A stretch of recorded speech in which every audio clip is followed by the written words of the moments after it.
नमस्कार बच्चों, कैसे हैं आप सभी लोग। बहुत ही कम टाइम बचा है जेई मेंस के एग्जाम के लिए और आज अपन कुछ इंपॉर्टेंट टॉपिक्स आपके लिए लेके आ रहे हैं जेई मेल वीकली सीरीज में। जैसे कि आप देख सकते हैं, इलेक्ट्रोमैग्नेटिक इंडक्शन, ऑल्टरनेटिंग करंट और ईएम वेव्स काफी स्कोरिंग टॉपिक है। आपको 4 नंबर दे के जाएगा अगर आप ईएम वेव्स कर लोगे। मुश्किल से 1-2 दिन का टॉपिक है, तो अपन इसके आज क्वेश्चंस डिस्कस करेंगे और आपकी तैयारी को बूस्ट करने की कोशिश करेंगे। तो आइए स्टार्ट करते हैं। इस सीरीज में पहला क्वेश्चन अपन देखते हैं। पहला क्वेश्चन जैसे कि आप देख सकते हैं, a small bar magnet is move through a coil. यहां पे आप देख सकते हो एक बार मैग्नेट है, ठीक है, और यहाँ पे कॉइल इस टाइप से दे रखा है। ये बार मैग्नेट जो है ये इस कॉइल के अंदर एंटर कर रही है, उसके बाद ये इस कॉइल के अंदर एंटर हो जाएगी, बीच में चलेगी और फिर यहाँ से एग्जिट हो जाएगी। तो इसने ये बोला कि bar magnet is move through a coil at a constant speed from one end to the other, which of the following series of observations will be as seen on the galvanometer as attach. मतलब ये basically कह रहा है कि galvanometer में जो deflection आएगा, ये डिफ्लेक्शन जो है ये कैसा आएगा। ये मैग्नेट इसके पास आ रहा है, ठीक है, अंदर जाएगा फिर बाहर आएगा। तो चलो इस क्वेश्चन को देखते हैं, ठीक है। तो आप जल्दी से एक चीज ये बताओ, जैसे कॉइल है, इस टाइप से कॉइल हो गया, ठीक है, इस टाइप से कॉइल हो गया, ये मेरा मैग्नेट है। तो ये जो मैग्नेट है इसकी वजह से अगर आप फील्ड लाइंस देखोगे तो फील्ड लाइंस ऐसी होंगी, ऐसी, ठीक है, इस टाइप से फील्ड लाइंस होंगी, ठीक है, ऐसे। ये मैंने रफली इसकी फील्ड लाइंस बना दी। अगर ये बार मैग्नेट पास में आएगी, बार पास में आएगी, तो आप देखोगे जो मैग्नेटिक फील्ड लाइंस है ये इसके अंदर एंटर करेंगी। तो आप बोलोगे जब ये एंटर कर रही होगी तो फ्लक्स जो होगा वो क्या कर रहा होगा, इंक्रीज कर रहा होगा, फ्लक्स इंक्रीज करेगा, ठीक है। जितना ये पास आते रहेगा फ्लक्स इंक्रीज करेगा। फिर जब ये बार मैग्नेट यहाँ पे अंदर आ जाएगी, यहाँ बन गया नॉर्थ पोल, यहाँ साउथ पोल, तो आप देखोगे ये जो मैग्नेटिक फील्ड लाइंस है ये इस टाइप से हो जाएंगी और यहाँ पे जो फ्लक्स है वो मैक्सिमम है आ जाएगा, क्योंकि यहाँ मैग्नेटिक फील्ड लाइंस पूरी की पूरी इस कॉइल के अंदर है। तो आप बोलोगे यहाँ पे जो फ्लक्स हो जाएगा, ये फ्लक्स बेसिकली क्या हो जाएगा, मैक्सिमम हो जाएगा, क्योंकि सारी की सारी फील्ड लाइंस इस कॉइल के अंदर से पास करेंगी। फिर आप देखोगे कि जब ये बार मैग्नेट यहाँ से निकलेगी तो आप देखोगे कि इस टाइप से फील्ड लाइंस का पैटर्न ऐसे बनेगा, ठीक है, इस टाइप से। और जब ये दूर जाएगी तो आप देखोगे कि फ्लक्स बेसिकली क्या हो रहा है, फ्लक्स डिक्रीज हो रहा है। तो अपन इसको 3 पार्ट में डिवाइड करते हैं। पहले जब ये एंटर कर रही है तो फ्लक्स इंक्रीज हो रहा है, बीच वाले पार्ट में जब ये अंदर है तो फ्लक्स मैक्सिमम है, और जब ये बाहर जा रही है तो फ्लक्स क्या हो रहा है, डिक्रीज हो रहा है, ठीक है। तो हमें फैराडेज लॉ पता है। फैराडेज लॉ क्या होता था, जो अगर इसमें ईएमएफ इंड्यूस होगा तो ईएमएफ बेसिकली क्या होता है, minus D five B by D T. D five B क्या हो गया, मैग्नेटिक फ्लक्स। यहाँ फ्लक्स बढ़ रहा था तो ईएमएफ उसके ऑपोजिट इंड्यूस होगा, ठीक है। यहाँ फ्लक्स जो है वो मैक्सिमम है, और कोई चीज अगर मैक्सिमम होती है तो उसका डिफरेंशिएशन 0 होता है। और यहाँ पे आप देखोगे जो फ्लक्स है ये डिक्रीज हो रहा है, यहाँ पे फ्लक्स डिक्रीज हो रहा है, तो उस हिसाब से यहाँ पे ईएमएफ इंड्यूस होगा। तो बेसिकली यहाँ पे D five by D T positive होगा तो ईएमएफ नेगेटिव इंड्यूस होगा, यहाँ पे 0 इंड्यूस होगा, और D five by D T यहाँ पे नेगेटिव है तो नेगेटिव नेगेटिव यहाँ पे क्या हो जाएगा, पॉजिटिव हो जाएगा।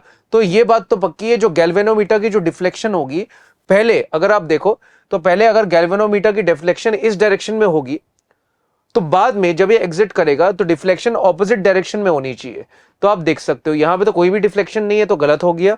यहाँ पे डिफ्लेक्शन एक डायरेक्शन में, जब ये एग्जिट करेगा तो ऑपोजिट डायरेक्शन में, और बीच में जब ये कॉइल के अंदर था तो कोई भी डिफ्लेक्शन नहीं होगी, क्योंकि फ्लक्स मैक्सिमम होगा, और अगर कोई चीज मैक्सिमम होती है तो ईएमएफ इंड्यूस जो कि D five by D T है वो 0 हो जाएगा। तो अपना करेक्ट आंसर क्या हो जाएगा, बी हो जाएगा, ठीक है। और सी वाला ऑप्शन भी मेरा गलत हो जाएगा, क्योंकि आप यहाँ पे देख सकते हो यहाँ भी नीडल डिफ्लेक्ट नहीं हो रही है, जबकि फर्स्ट और थर्ड में जब ये अंदर बाहर होगा तो ऑपोजिट डायरेक्शन में डिफ्लेक्ट होगी, क्योंकि फ्लक्स इंक्रीज और डिक्रीज करेगा। चलो अब नेक्स्ट क्वेश्चन की तरफ चलते हैं। नेक्स्ट क्वेश्चन में कह रहा है कि एक कॉइल है, उसकी रेजिस्टेंस कितनी दे रखी है, 100 ओम दे रखी है। A current is induced by changing the magnetic flux through it as shown in the figure.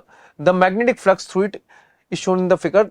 The magnitude of change in the flux through the coil, ठीक है। यहां पे बोल रखा है कि भाई एक ग्राफ आपको दे रखा है करंट का और टाइम का। करंट और टाइम का अगर जो ग्राफ है तो याद करो, करंट में आपने पढ़ा था कि करंट और टाइम के जो ग्राफ है उसके एरिया से अपने को क्या मिलता है, इसका जो एरिया होगा वो बेसिकली क्या देगा, चार्ज फ्लोन देगा।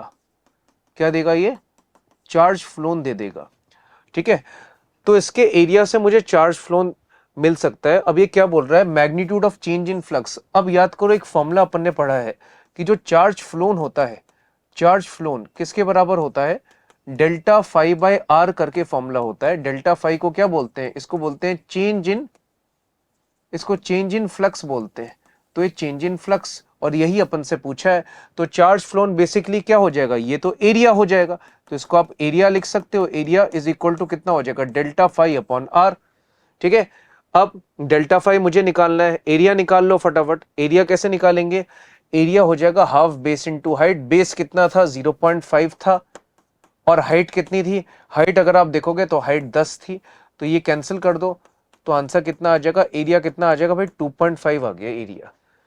ठीक है, एरिया 2.5 आ गया, तो 2.5 is equal to delta phi upon R. Resistance, resistance कितनी है, 100 ओम दे रखी है इसने, तो रेजिस्टेंस को 100 ओम कर दिया इसने। तो डेल्टा फाई की वैल्यू कितनी आ जाएगी, डेल्टा फाई की वैल्यू आप निकालोगे तो आ जाएगी 250। ठीक है, और यहाँ पे यूनिट्स क्या आ जाएगी, वेबर आ जाएगी। ठीक है, तो ये इसका आंसर 250 वेबर हो जाएगा। तो अपन ये वाला आंसर टिक कर देते, तो सेकंड का फर्स्ट वाला ऑप्शन हो गया। चलो, फॉर्मूला बेस्ड क्वेश्चन था, अगला करते हैं।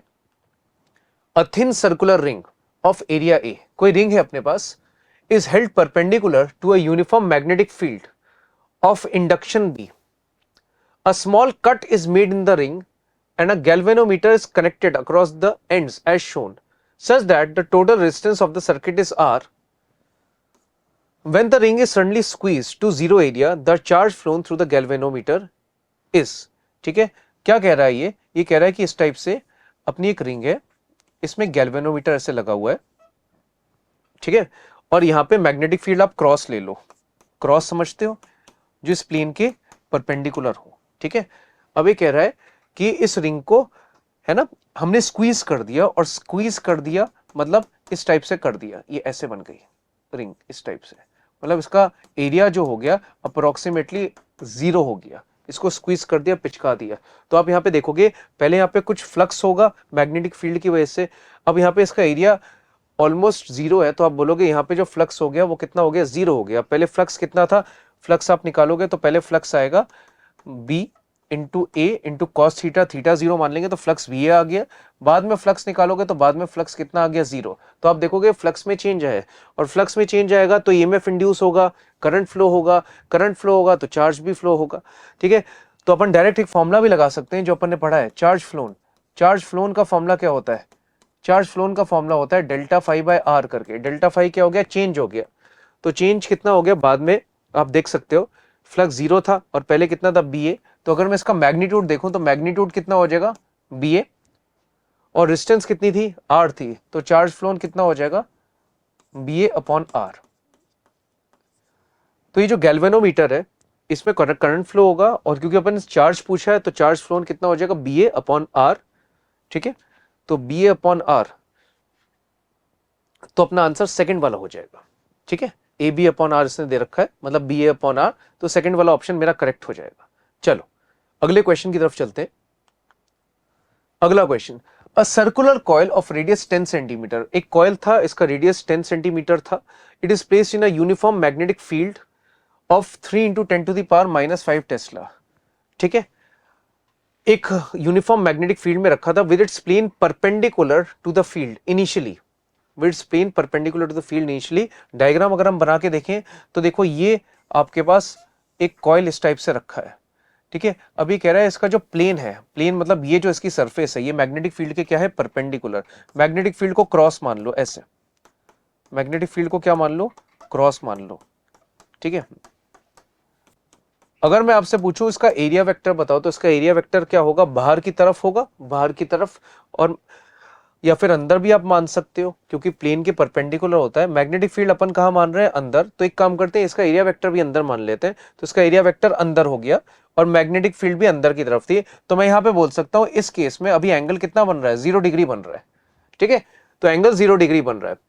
ठीक है, तो प्लेन परपेंडिकुलर टू फील्ड वो मैंने यहां पे बना दिया जो इसने बोल रखा है। It is rotated eight a constant angular speed about an axis along the diameter. अभी कह रहा है कि यहां पे एक एक्सिस ले ली अपन ने जो इसकी डायमीटर से पास कर रही है। ठीक है, और इस एक्सिस के अबाउट इसको घुमाया जा रहा है ना। एंगुलर वेलोसिटी अपन ओमेगा मान लेते हैं, तो इसको इस टाइप से अपन घुमा रहे हैं। ठीक है, अब यहां पे इसने बोला कि and perpendicular to the magnetic field so that it undergoes half rotation 0.2 seconds, the maximum value of EMF induced। ठीक है, अब मुझे ये बताओ, अगर मैं इसको घुमाऊंगा तो जो मैग्नेटिक फील्ड है वो तो अंदर की तरफ है, इसका एरिया वेक्टर चेंज होगा, तो इसकी वजह से एरिया वेक्टर और मैग्नेटिक फील्ड के बीच में एंगल चेंज होगा।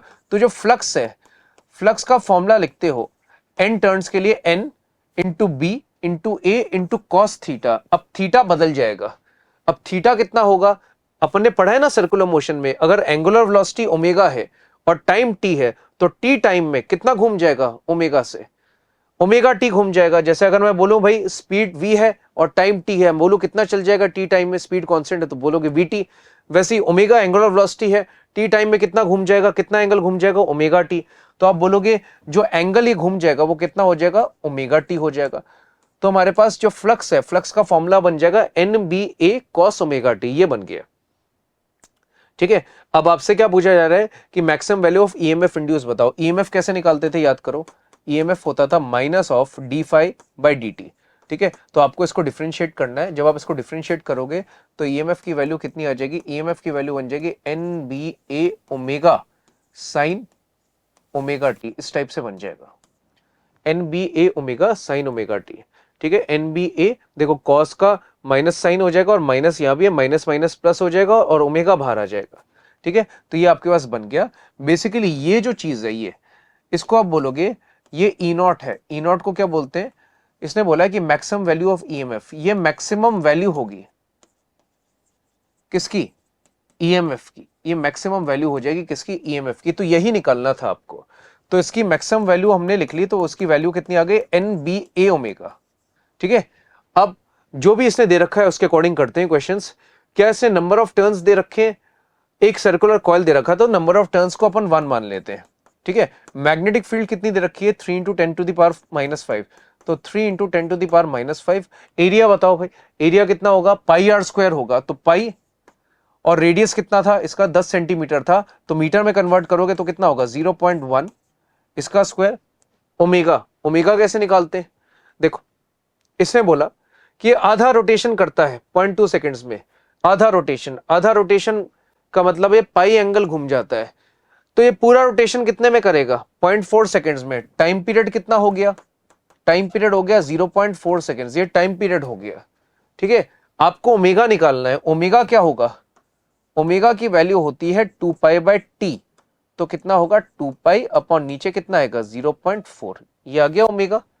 ठीक है, तो ओमेगा की वैल्यू डाल देते हैं, तो ओमेगा की वैल्यू हो जाएगी 2 पाई अपॉन नीचे कितना आ गया 0.4, ये ओमेगा आ गया। ठीक है, अब ये कह रहा है कि जो आंसर है इसको क्लोजेस्ट नियरेस्ट इंटीजर में हमें देना है, तो अपन करते हैं, इसको सॉल्व करते हैं। तो 3 इंटू 10 की पावर -5 हो गया, ये बन गया पाई। ठीक है, यहां अगर आप करोगे तो यहाँ कितना बन जाएगा 0.01, यहाँ 0.01 बन गया। ठीक है, यहाँ अगर आप सॉल्व करोगे तो यहाँ कितना आ जाएगा 2 पाई, 0.4 को 2/5 भी लिख सकते हैं, तो 2 और 2 तो कैंसिल हो गया। ठीक है, तो यहाँ कितना आ जाएगा, देखो 3 इंटू 10 की पावर -5, ये पाई और पाई बेसिकली ये कितना हो गया, पाई स्क्वायर हो गया, और ये 10 की पावर कितना हो गया, -2 हो गया।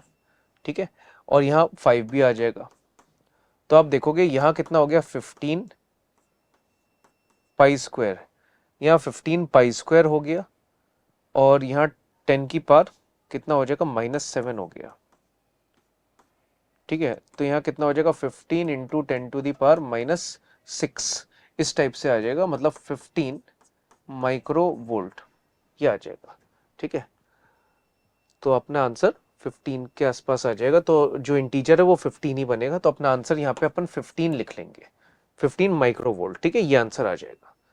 चलो अगले क्वेश्चन की तरफ चलते हैं। अगले क्वेश्चन में आप देख सकते हो एक डायग्राम भी दे रखा है ना, बेसिकली इंक्लाइंड प्लेन है। कह रहा है कि एक कॉपर रॉड है, उसका मास कितना था, m है, ये slides under gravity on two smooth parallel rails with separation and it is set at an angle of theta with the horizontal at the bottom rails are joined by resistance r। यहाँ पे resistance r भी दे रखी है। There is a uniform magnetic field B normal to the plane as shown the terminal speed of the copper rod is। ठीक है, चलो इसको अपन यहां पे बना के देखते हैं। ठीक है, यहाँ पे एक रॉड रखी हुई है, अगर मैं इसको साइड से देखूं तो यहाँ पे जो रॉड होगी वो रॉड ऐसी होगी कि नहीं, इस टाइप से एक रॉड है, ठीक है। और आप देखोगे यहाँ पे ये वायर ऐसे जा रही है ना, और यहाँ पे ऐसे एक रेजिस्टेंस भी है इस टाइप से, ऐसे, ठीक है, इस टाइप से, ठीक है। ये रॉड इस टाइप से जा रही है, ये रॉड है, ठीक है। ये रॉड बेसिकली क्या है, अंदर की तरफ है। मैग्नेटिक फील्ड अगर आप देखो तो मैग्नेटिक फील्ड क्या है, नॉर्मल टू द प्लेन है, मतलब मैग्नेटिक फील्ड बेसिकली ऐसी है, ये मैग्नेटिक फील्ड है, ठीक है। तो अगर मैं देखूं तो ये रॉड है और मैग्नेटिक फील्ड ऐसी है और ये इंक्लाइंड प्लेन हो गया है, ये ऐसे, ठीक है। अब आपसे पूछा जा रहा है टर्मिनल वेलोसिटी बताओ। टर्मिनल वेलोसिटी जो होती है, टर्मिनल वेलोसिटी पे नेट फोर्स 0 होता है, तो आप बोलोगे इस कंडीशन में टर्मिनल वेलोसिटी पे नेट फोर्स 0 होना चाहिए। तो नेट फोर्स कैसे देखें अपन, देखो यहाँ पे क्या लगता है mg, और mg का इधर वाला कंपोनेंट क्या होता है बताओ, mg साइन थीटा, ठीक है, mg साइन थीटा होगा। ये इसको नीचे लाने की कोशिश करेगा, ठीक है। इस पे और कौन सी फोर्स लगेगी, मैग्नेटिक फोर्स लगेगी। इसमें करंट कितना बह रहा है, करंट अगर आप देखो तो इसमें करंट आई बहेगा, तो इसमें मान लेते हैं करंट आई बह रहा है, ठीक है। तो अपना फॉर्मूला क्या होता है, आई एल क्रॉस बी, तो आई अंदर है ना, आई एल क्रॉस बी। तो आप देखोगे तो इस पे जब फोर्स आएगी तो फोर्स ऐसी आ जाएगी, कौन सी, मैग्नेटिक वाली, ठीक है। अगर टर्मिनल वेलोसिटी की बात हो रही है तो आप बोलोगे ये और ये फोर्स आपस में क्या होनी चाहिए, इक्वल होनी चाहिए। तो आप बोलोगे magnetic force should be equal to M G sine theta. Magnetic force का फॉर्मूला क्या होता है, आई एल इंटू कितना हो गया बी, और इसको क्या लिखोगे आप, M G into sine theta, ठीक है। आई को क्या लिखोगे आप, आई को क्या लिखोगे, ईएमएफ अपॉन नीचे कितना हो गया आर। ईएमएफ कितना होता है, अगर कोई रॉड ऐसे चल रही है तो आप इसका ईएमएफ को लिख सकते हो बीएलवी अपॉन नीचे कितना आ गया आर, ठीक है। तो आई को आप लिख सकते हो बीएलवी, तो हो गया बीएलवी अपॉन आर इंटू कितना हो गया एलबी इज इक्वल टू कितना हो गया एमजी साइन थीटा, ठीक है। आपको टर्मिनल वेलोसिटी निकालनी है, तो टर्मिनल वेलोसिटी कैसे निकालोगे, देखो यहाँ पे इस टाइप से आ जाएगा v इंटू यहाँ कितना बन गया B square L square, B square L square, नीचे कितना आ गया था r इज इक्वल टू कितना हो गया एम जी साइन थीटा। तो जो v है, v की वैल्यू कितनी आ जाएगी, M G R into sine theta upon नीचे कितना आएगा बी स्क्वायर एल स्क्वायर, ये आंसर आ जाएगा मेरा। ये मेरी टर्मिनल वेलोसिटी आ जाएगी। टर्मिनल वेलोसिटी कैसे निकालते हैं, फोर्स को क्या करना होता है, बैलेंस करना होता है। तो मेरा answer M G R sine theta upon B square L square आएगा। तो M G R sine theta upon B square L square, मतलब ऑप्शन नंबर 2 करेक्ट होगा। चलो नेक्स्ट वाले क्वेश्चन पे चलें। Figure shows a square loop L of side 5 centimetre, ठीक है। ये एक स्क्वायर लूप दिख रहा है, ये वाला, इसकी साइड कितनी है 5 सेंटीमीटर दे रखी है। It is connected to a network of resistance, देखो ये इस टाइप से एक अजीब सा एक नेटवर्क दे रखा है। वैसे अजीब सा तो नहीं है, अगर आप थोड़ा ढंग से देखो तो आपको दिखाई देगा, ये तो व्हीटस्टोन ब्रिज है, वो भी बैलेंस्ड वाला, ठीक है। ये एक व्हीटस्टोन ब्रिज बन जाएगा, देख सकते हो व्हीटस्टोन ब्रिज कैसे बन रहा है, 2/1 और 2/1 रेशियो सेम है। तो आप देखोगे ये वाला जो नेटवर्क है इसमें 3 ओम, ये तो हट ही जाएगा क्योंकि ये तो बैलेंस व्हीटस्टोन ब्रिज है, ठीक है। चलो तो ये तो करंट वाला पार्ट हो गया, इस पे बाद में आते हैं। अब इसने बोल रखा है कि इस टाइप से स्क्वायर लूप है, it is moving towards right with a constant speed of 1 centimetre पर सेकंड, मतलब ये राइट की तरफ चल रहा है 1 सेंटीमीटर पर सेकंड की स्पीड से। At some instant a part L is in the uniform magnetic field, जैसे कि आप देख सकते हो कि कुछ पार्ट इसका मैग्नेटिक फील्ड में है और ये इधर चल रहा है। तो जब ये वाला लूप जो है बाहर चलेगा तो आप देखोगे ये एक रॉड है जो मैग्नेटिक फील्ड में है, इसके अंदर ईएमएफ इंड्यूस हो जाएगा जिसको अपन मोशनल ईएमएफ के नाम से जानते हैं। और इसमें जो ईएमएफ होता है इस इनको अपन निकालते हैं कि ईएमएफ जो होता है इसको बीएलवी लिखते हैं अपन, हमने पढ़ रखा है कि अगर कोई रॉड है, ठीक है, जो मैग्नेटिक फील्ड में चल रही है तो ईएमएफ कितना आ जाता है, बीएलवी आ जाता है। तो इसमें बीएलवी आ जाएगा, ठीक है। तो बीएलवी इसमें ईएमएफ आ गया, तो बेसिकली यहाँ पे बैटरी बन जाएगी। तो इसको अगर मैं ऐसे बनाऊं तो यहाँ पे बेसिकली यहाँ पे एक बैटरी बन गई, ठीक है। फिर यहाँ से कुछ वायर्स हैं, ये सब जा रही हैं, कनेक्ट हो रही हैं, और जब कनेक्ट होंगी तो यहाँ पे ये 3 ओम वाला तो हट ही जाएगा, 3 ओम वाला हट जाएगा। तो इस टाइप से आप बोलोगे यहाँ पे ऐसा कुछ बनेगा,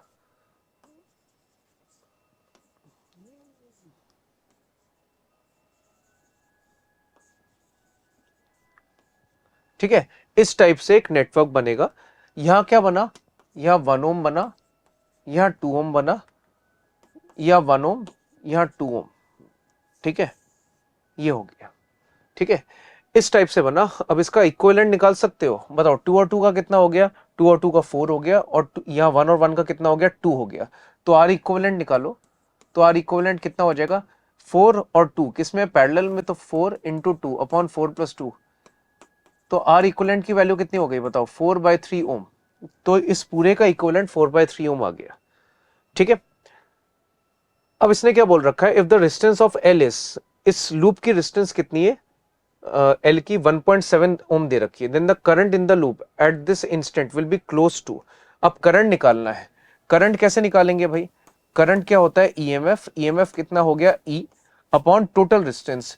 इसकी रेजिस्टेंस कितनी आ गई, 4/3, 4/3 मतलब कितनी हो गई, 1.3, और इस लूप की रेजिस्टेंस कितनी दे रखी थी, 1.7, ठीक है। तो आप यहाँ पे प्लस 1.7 लिखोगे, ठीक है। ई की वैल्यू क्या होती है, ई की वैल्यू BLV होती है, तो इसको आप लिखोगे BLV अपॉन नीचे कितना आ गया, 3। बी कितना था, देखो B1 था, एल एल अगर आप देखो, एल यहाँ पे इसने 5 सेंटीमीटर दे रखा है, सारी वैल्यूज डालते हैं, तो बी कितना हो गया 1, लेंथ कितनी हो गई 5 सेंटीमीटर, तो 5 इंटू 10 की पावर -2। इसकी वेलोसिटी देखें तो वेलोसिटी दे रखी है इसने 1 सेंटीमीटर पर सेकंड, तो अगर ऐसा यूनिट्स में करेंगे तो 10 की पावर -2 अपॉन नीचे कितना आ गया 3, ठीक है। तो ये मेरा आंसर आ जाएगा, और आंसर इसमें किस में निकालना है, तो आंसर इसने, आंसर के बारे में इसने कुछ, हाँ ये ऑप्शंस दे रखे हैं इसने, ऑप्शंस कितने दे रखे, 60 micro ampere, 170 micro ampere, 150 micro ampere और 115 माइक्रो, मतलब आंसर मेरे को किस में निकालना है, माइक्रो में निकालना है, ठीक है। तो कितना हो जाएगा, करते हैं माइक्रो में, यहाँ कितना बन गया 5/3 इंटू 10 की पावर -4। तो माइक्रो में निकालना है तो ऐसे लिख सकते हैं 500/3 इंटू 10 की पावर -6, ये बन जाएगा करंट एम्पियर में। तो 500/3 ये कितना होगा, लगभग 160 के आसपास होगा ये, तो मेरा आंसर कितना आ जाएगा 160 माइक्रो एम्पियर। तो अगर मैं देखूं आंसर मेरा 160 माइक्रो एम्पियर के आसपास आएगा, तो क्लोजेस्ट जो आंसर आ रहा है वो 170 के आसपास आ रहा है, क्योंकि इसने बोला है क्लोज टू, तो किसके आसपास आ रहा है, 170 के आसपास आ रहा है। तो एग्जैक्ट नहीं आ रहा क्योंकि ये खुद कह रहा है क्लोज टू आ रहा है, तो आप 170 को मार्क करके आओ, ठीक है। चलिए अगला क्वेश्चन देखते हैं। अगला क्वेश्चन जैसे कि आप देख सकते हैं, इसमें बोल रखा है कि जो फिगर है it shows a circular area, यहाँ पे आपको एक एरिया दिखाई दे रहा है, ठीक है, रेडियस का R है, where a uniform magnetic field B is going into the plane, cross मतलब मैग्नेटिक फील्ड अंदर जा रही है into the plane of the paper, और यहाँ पे देख सकते हो कि मैग्नेटिक फील्ड जो है टाइम के साथ इंक्रीज कर रही है, ठीक है, eight a constant rate. In that case which of the following graphs drawn schematically show the variation of induced electric field, ठीक है।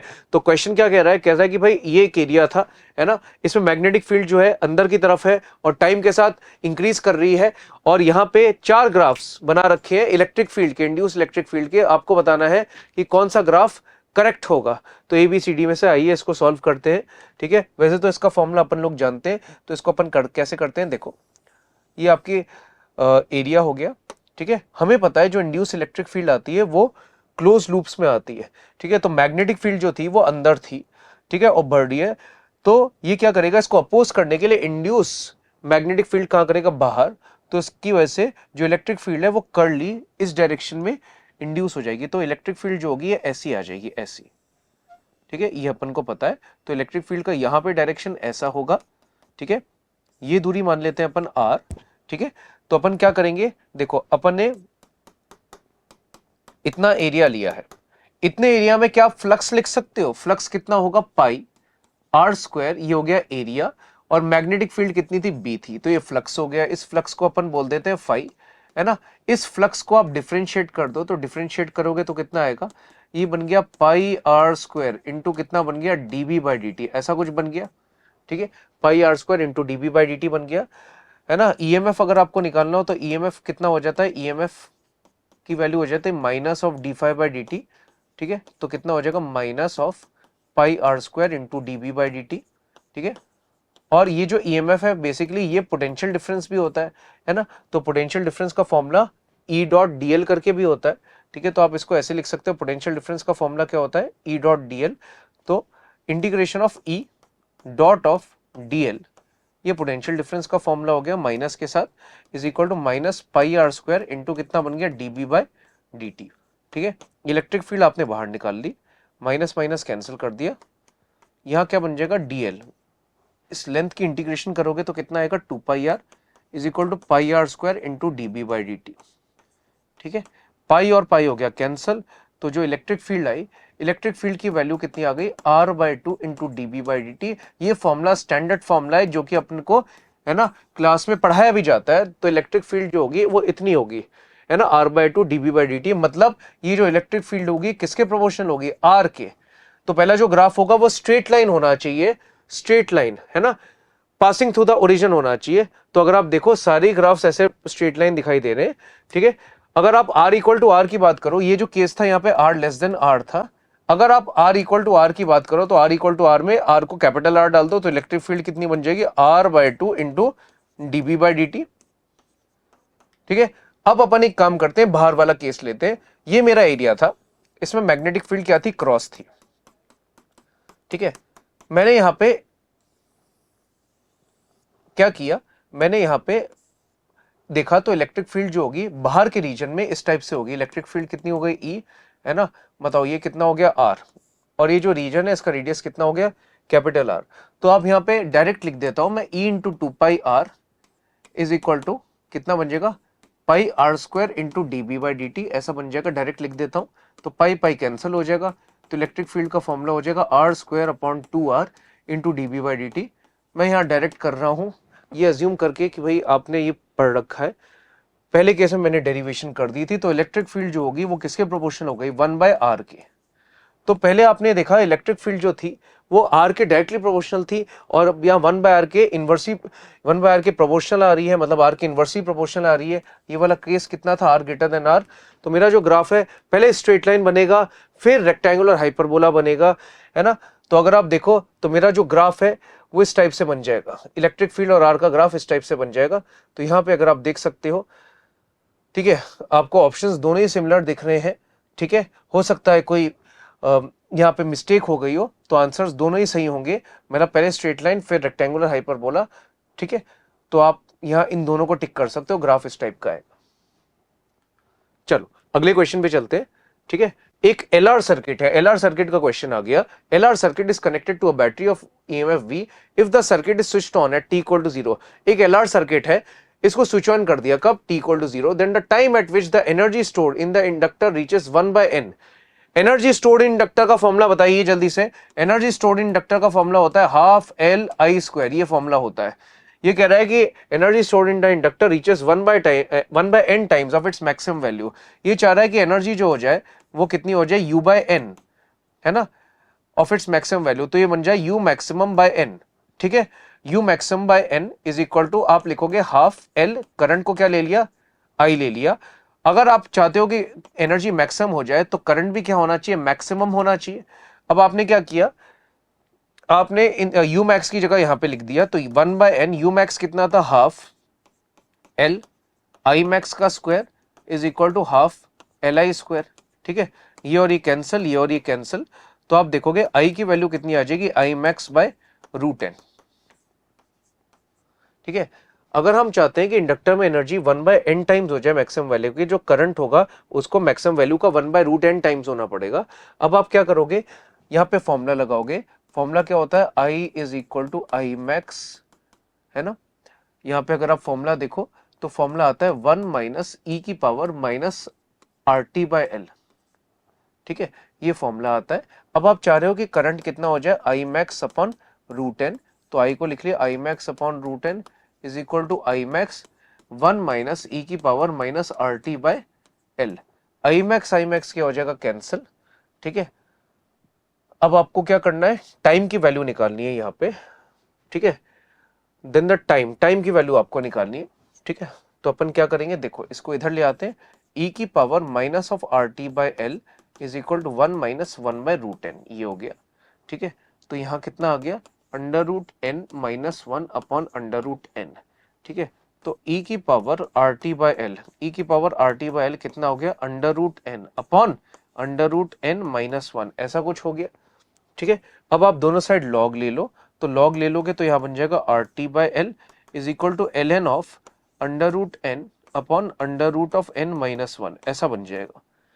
ठीक है, और जब आप टाइम निकालोगे तो टाइम की वैल्यू कितनी आएगी, टाइम की वैल्यू आ जाएगी L/R ln root n upon root n minus 1, ऐसा कुछ हो जाएगा। चलो देखते हैं ऑप्शन में क्या है, L/R, ठीक है, root n upon root n minus 1, तो root n upon root n minus 1, तो मेरे ख्याल से आंसर जो है वो फर्स्ट वाला मैच कर रहा है, तो फर्स्ट वाला मेरा आंसर करेक्ट होगा। LR सर्किट का क्वेश्चन था, है ना, एनर्जी कह रहा है कि भाई मैक्सिमम की 1/n हो गई, तो करंट जो होगा वो मैक्सिमम का 1/√n होना चाहिए। फिर हमने इक्वेशन लगा के इसको सॉल्व कर दिया, टाइम आ गया। चलो अगला question, in the figure shown a circuit contains two identical resistors. ठीक है, यहां पे आप देख सकते हो रेजिस्टर आर आर बराबर है, एल की वैल्यू आपको दे रखी है, एक आइडियल बैटरी है 15 वोल्ट्स की, what will be the current through the battery after long time.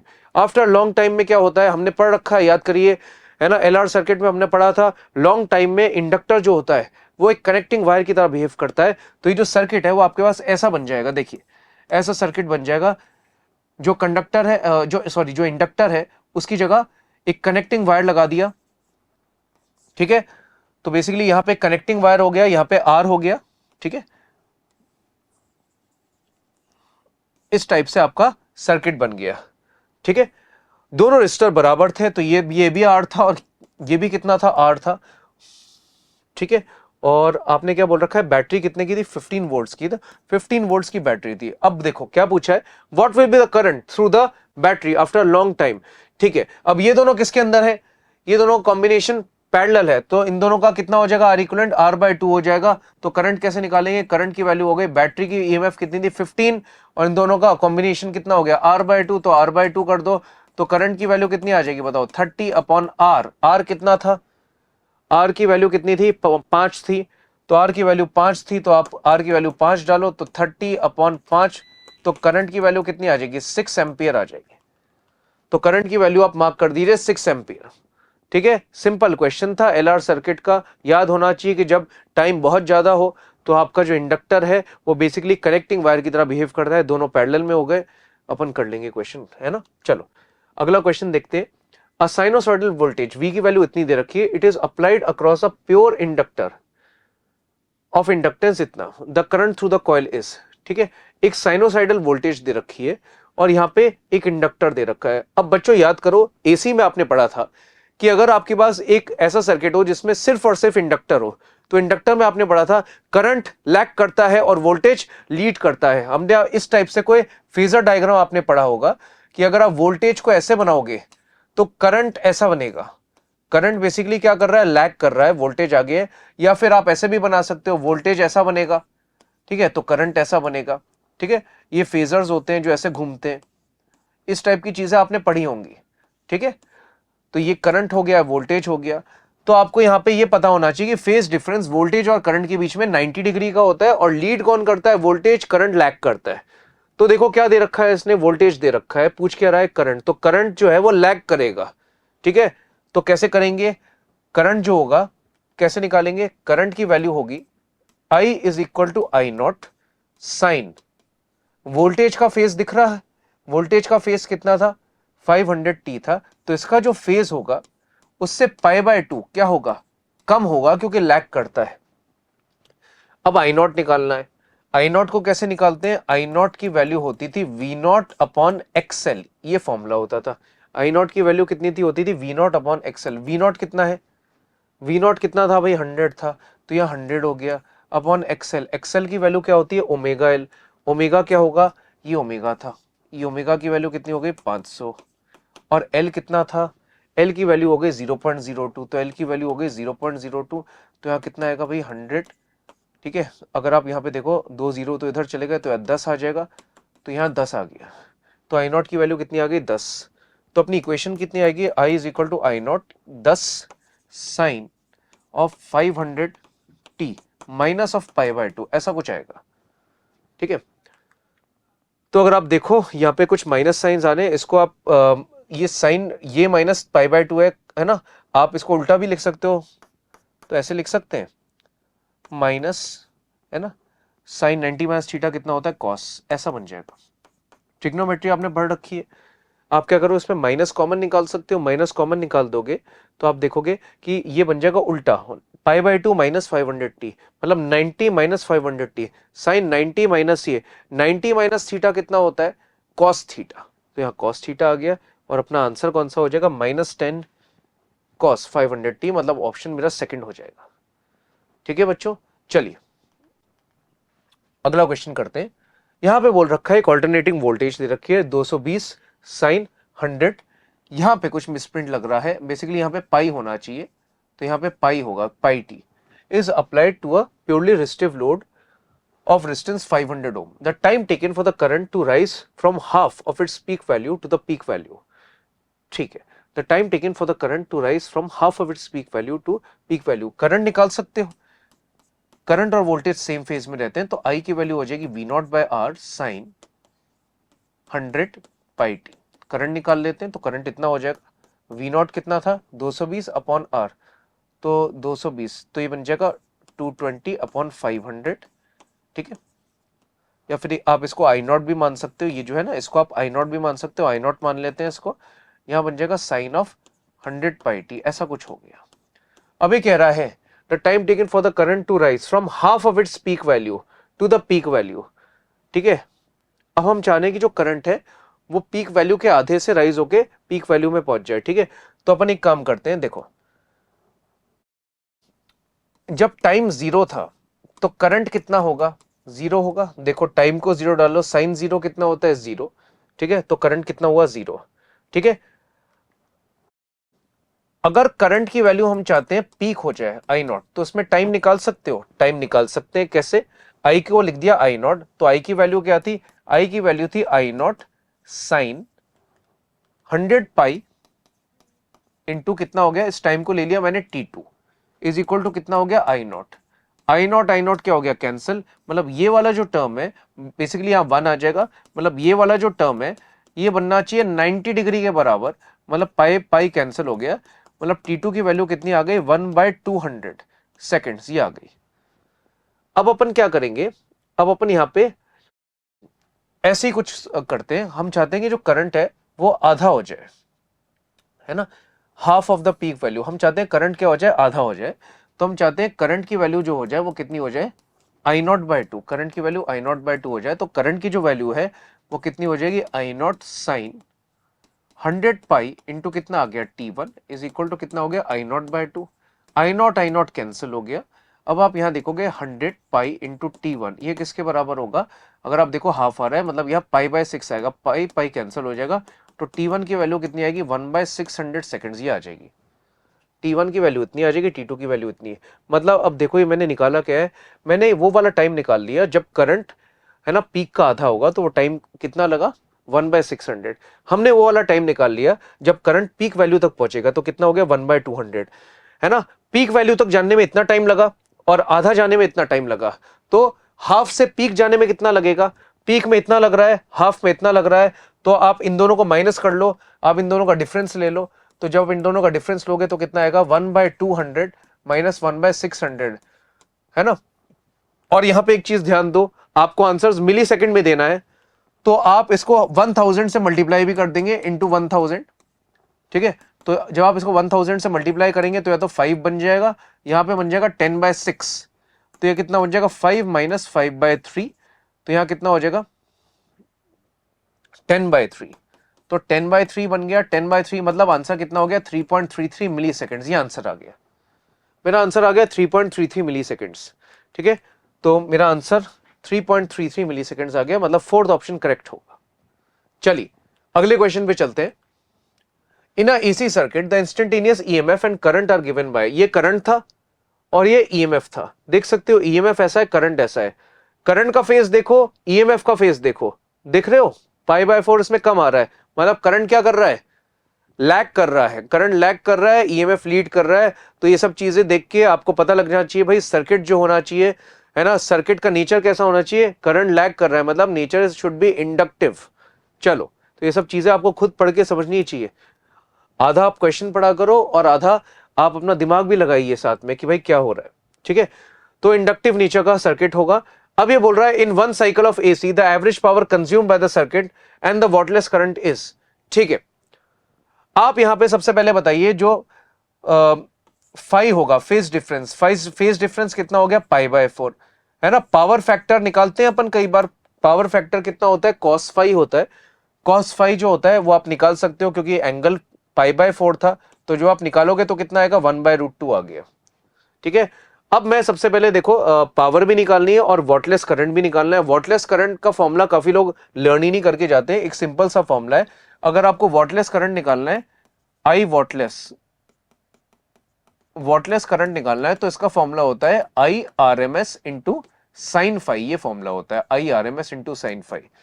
Current को देखो, ये जो वैल्यू है ये इसकी पीक वैल्यू है, तो आरएमएस वैल्यू क्या होगी, आरएमएस वैल्यू जो होगी वो इसकी कितनी होगी 20/√2, ये इसकी आरएमएस वैल्यू होगी।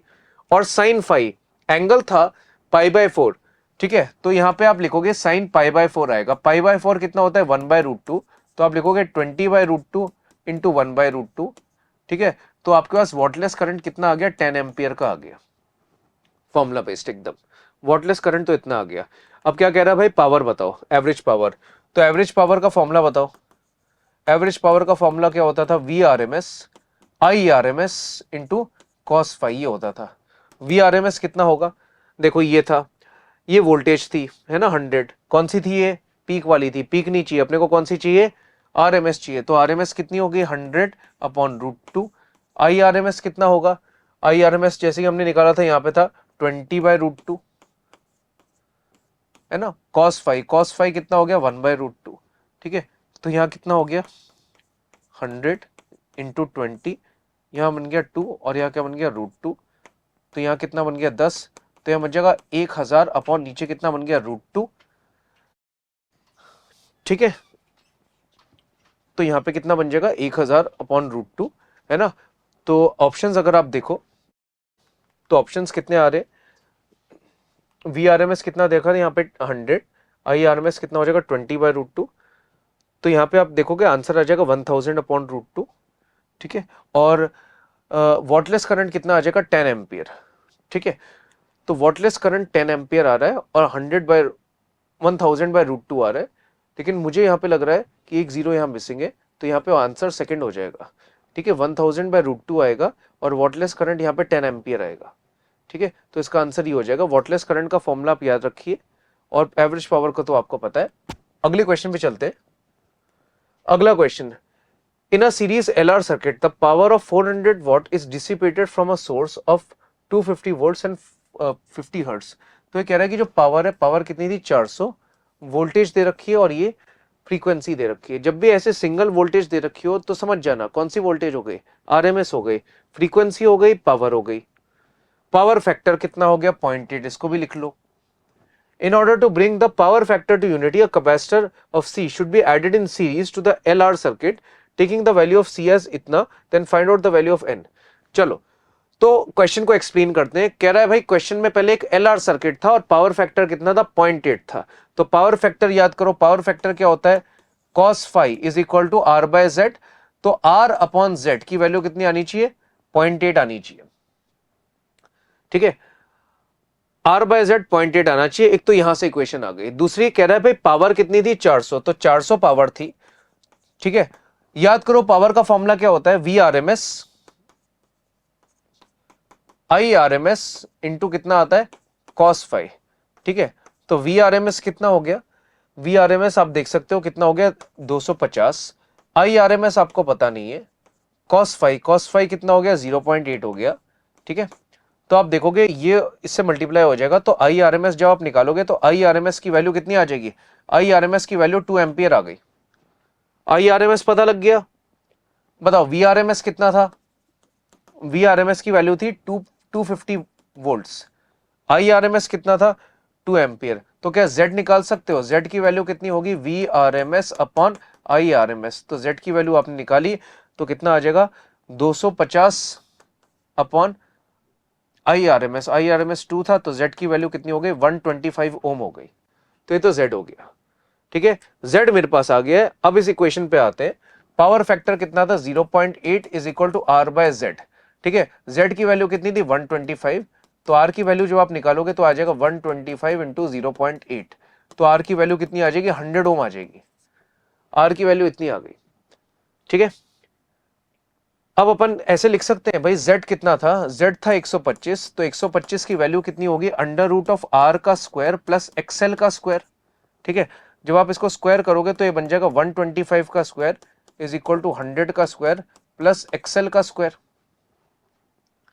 ठीक है। तो यहां पे आप करोगे तो एक्सएल का स्क्वायर कितना आ जाएगा, 125 का स्क्वायर माइनस 100 का स्क्वायर, ठीक है। तो 125 का स्क्वायर करोगे तो यहां पे कितना आएगा, 15625 माइनस या कितना आ जाएगा, तो एक्सएल का स्क्वायर इतना होगा, तो एक्सएल का स्क्वायर आप लिखोगे 5625, ऐसा कुछ आ जाएगा, तो 5625 करके आएगा, ठीक है। तो यहां पे जब आप निकालोगे 5625 करके, तो यहां पे जो वैल्यू आएगी एक्सएल की वैल्यू अगर हम निकालें तो 5625 करके आ रही है, ठीक है। तो यहां पे अगर हम देखें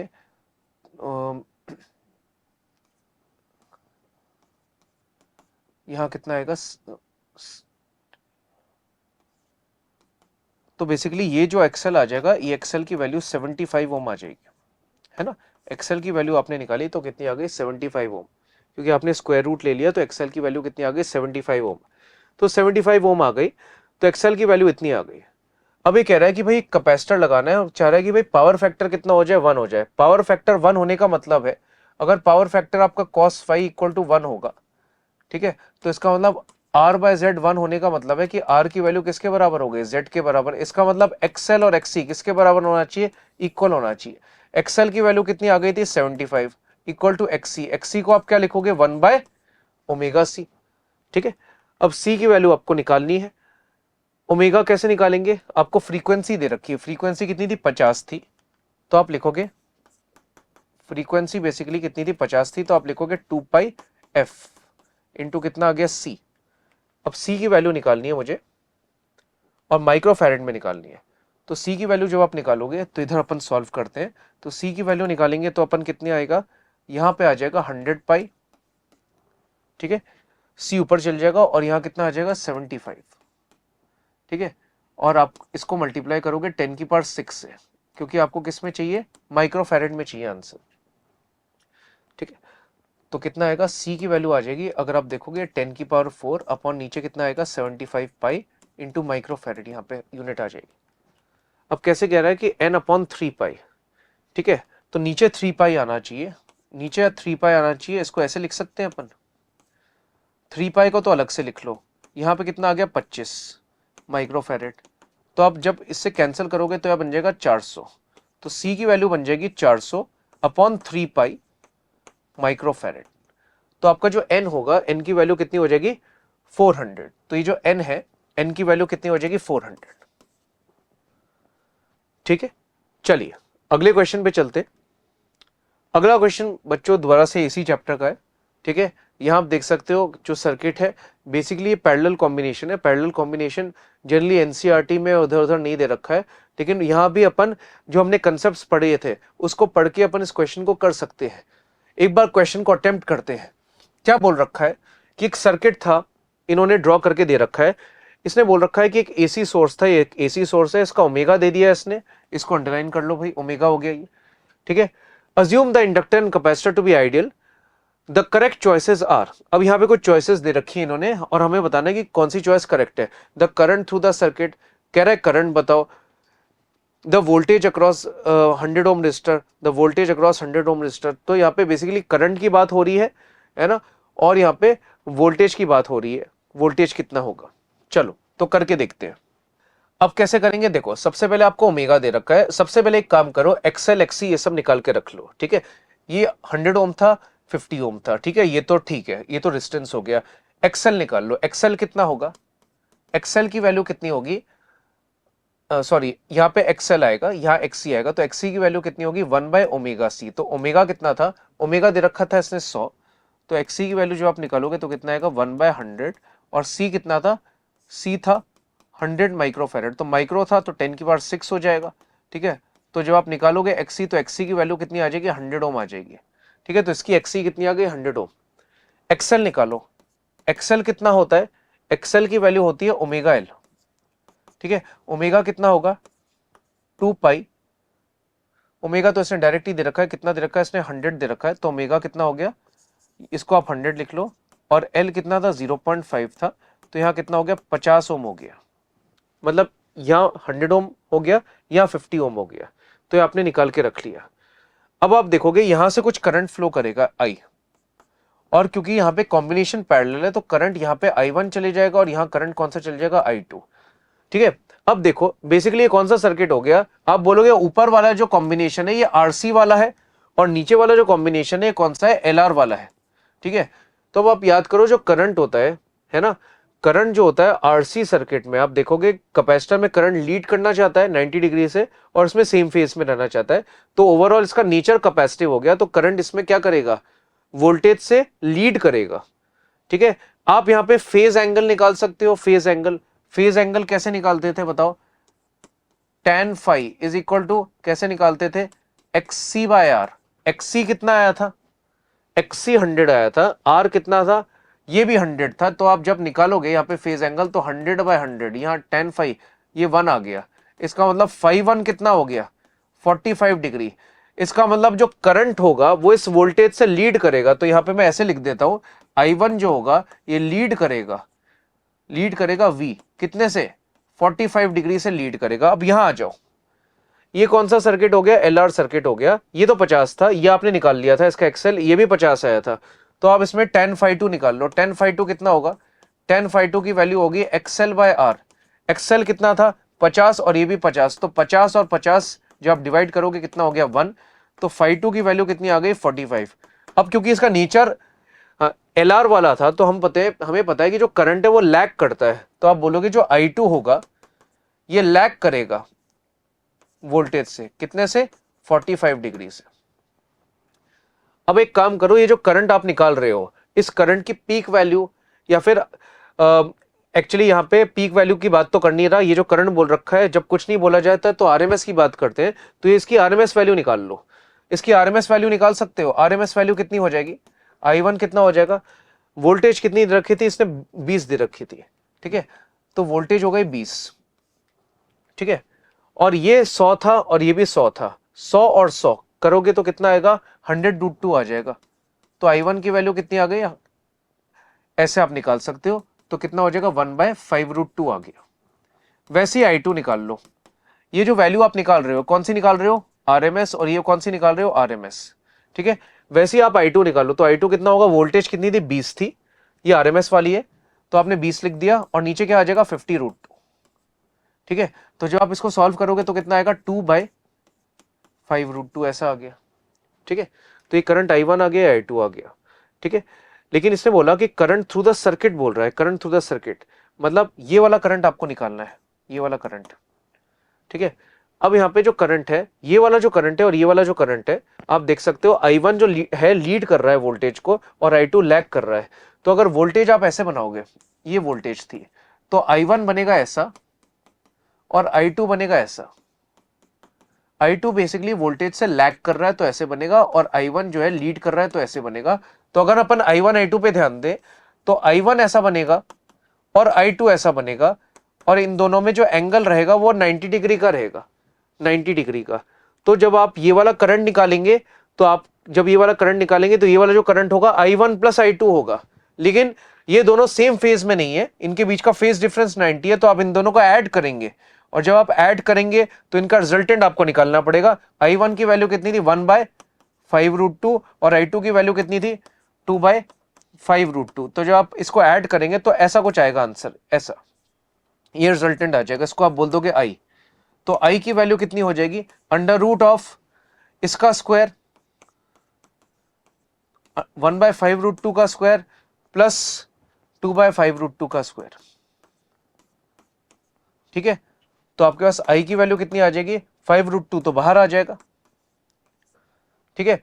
यहां 1 बनेगा, यहां 4 बनेगा, तो यहां कितना बन जाएगा, आप देख सकते हो भाई, यहां 1 बन जाएगा और यहां 2 का स्क्वायर कितना हो गया 4, तो √5 आ जाएगा, तो यहां कितना बन जाएगा 1/√10, ये आंसर आ जाएगा। तो 1/√10 आ जाएगा। ठीक है, 1/√10 कितना होता है? √10 बेसिकली अगर आप देखो तो 3.1 करके होता है, 3.16 करके होता है। ठीक है, तो 3.16 करके होगा, तो ये जो i होगा ना, ये अप्रोक्सीमेटली आप देखोगे तो ये 0.3 के आसपास आ जाएगा। ठीक है, अब ऑप्शंस एक बार चेक करते हैं। देखो, the current through the circuit is 0.3 ampere, the current through the circuit is 0.3 into √2। तो करेक्ट ऑप्शन अगर मैं देखूं, ठीक है, तो करेक्ट ऑप्शन तो 1 ही लग रहा है, क्योंकि इसी के पास आंसर आ रहा है, ये तो नहीं आ रहा। अब कह रहा है वोल्टेज बताओ अक्रॉस 100 ओम रेजिस्टर, मतलब किसकी बात कर रहा है? इसकी बात कर रहा है, वोल्टेज निकालनी है।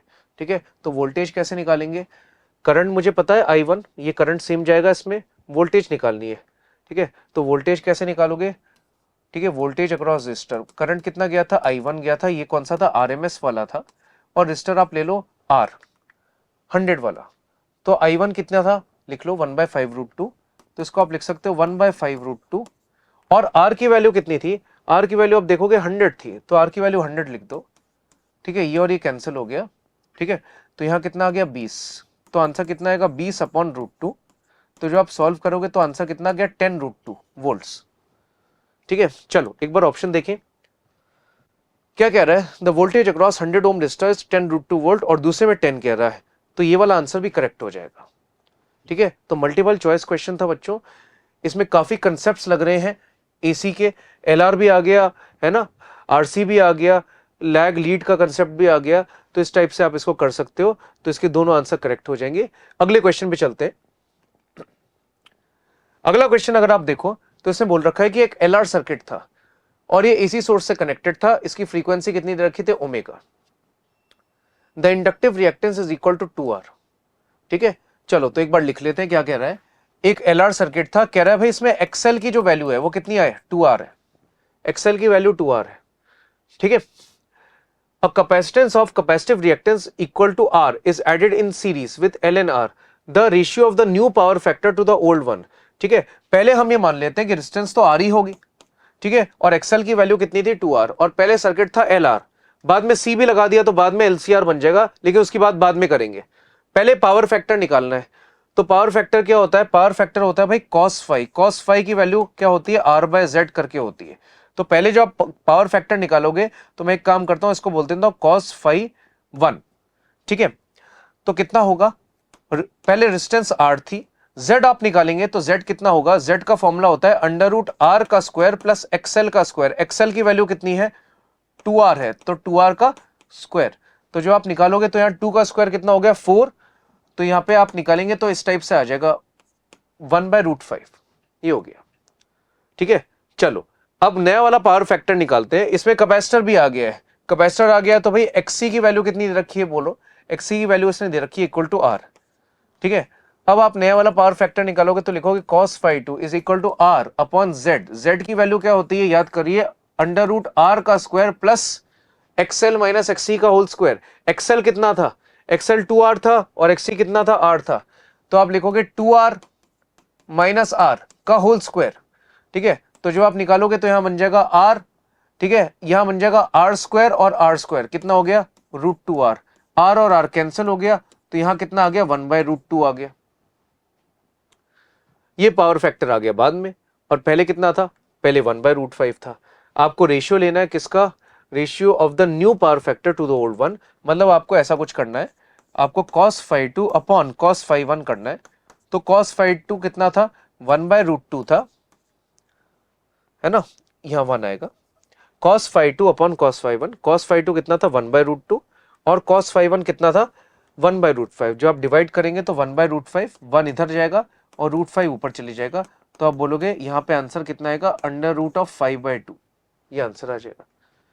तो अपना आंसर क्या आ रहा है भाई? √5/2, तो ऐसा आंसर आ जाएगा fourth. Simple formula based questions है, पावर फैक्टर का फॉर्मूला आपको पता है, cos phi R/Z करके निकाल सकते हैं। चलो अब बच्चों अगला एक क्वेश्चन है ना, ये पैराग्राफ क्वेश्चन बोलते हैं इसको। पैराग्राफ क्वेश्चन में पहले जो इंफॉर्मेशन दे रखी है उसको पढ़ना पड़ता है, फिर देखना पड़ता है कि जो क्वेश्चंस पूछ रहे हैं इसके अकॉर्डिंग, जैसे इंग्लिश में भी आता है, कॉम्प्रिहेंशन पढ़ के आप पहले फिर देखो कि क्या क्या इसमें लिखा है, इसी में आंसर्स कुछ छुपे होंगे, इसी से होगा। चलो तो इसको पढ़ते हैं। जो भी लिख रखा है, ठीक है। A thermal power plant produces electric power of 600 kilowatt at 400 volts, ठीक है। कहीं बिजली बन रही है, ठीक है, पावर इतनी थी और वोल्टेज इतना था, and it is to be transported to a place 20 kilometre away. अब बिजली जो होती है बनती है ना, और उसको आपके घरों तक ट्रांसफर किया जाता है। ऊपर तार वार देखी होंगी आपने मोटी, तो वहां से जो पावर है उसको ट्रांसफर किया जाता है। तो कह रहा है 20 किलोमीटर दूर इसको ट्रांसफर करना है, ठीक है, फॉर कंज्यूमर्स यूज, ठीक है। It can be transported either directly with a cable of large current carrying capacity और by using a combination of step up and step down transformer.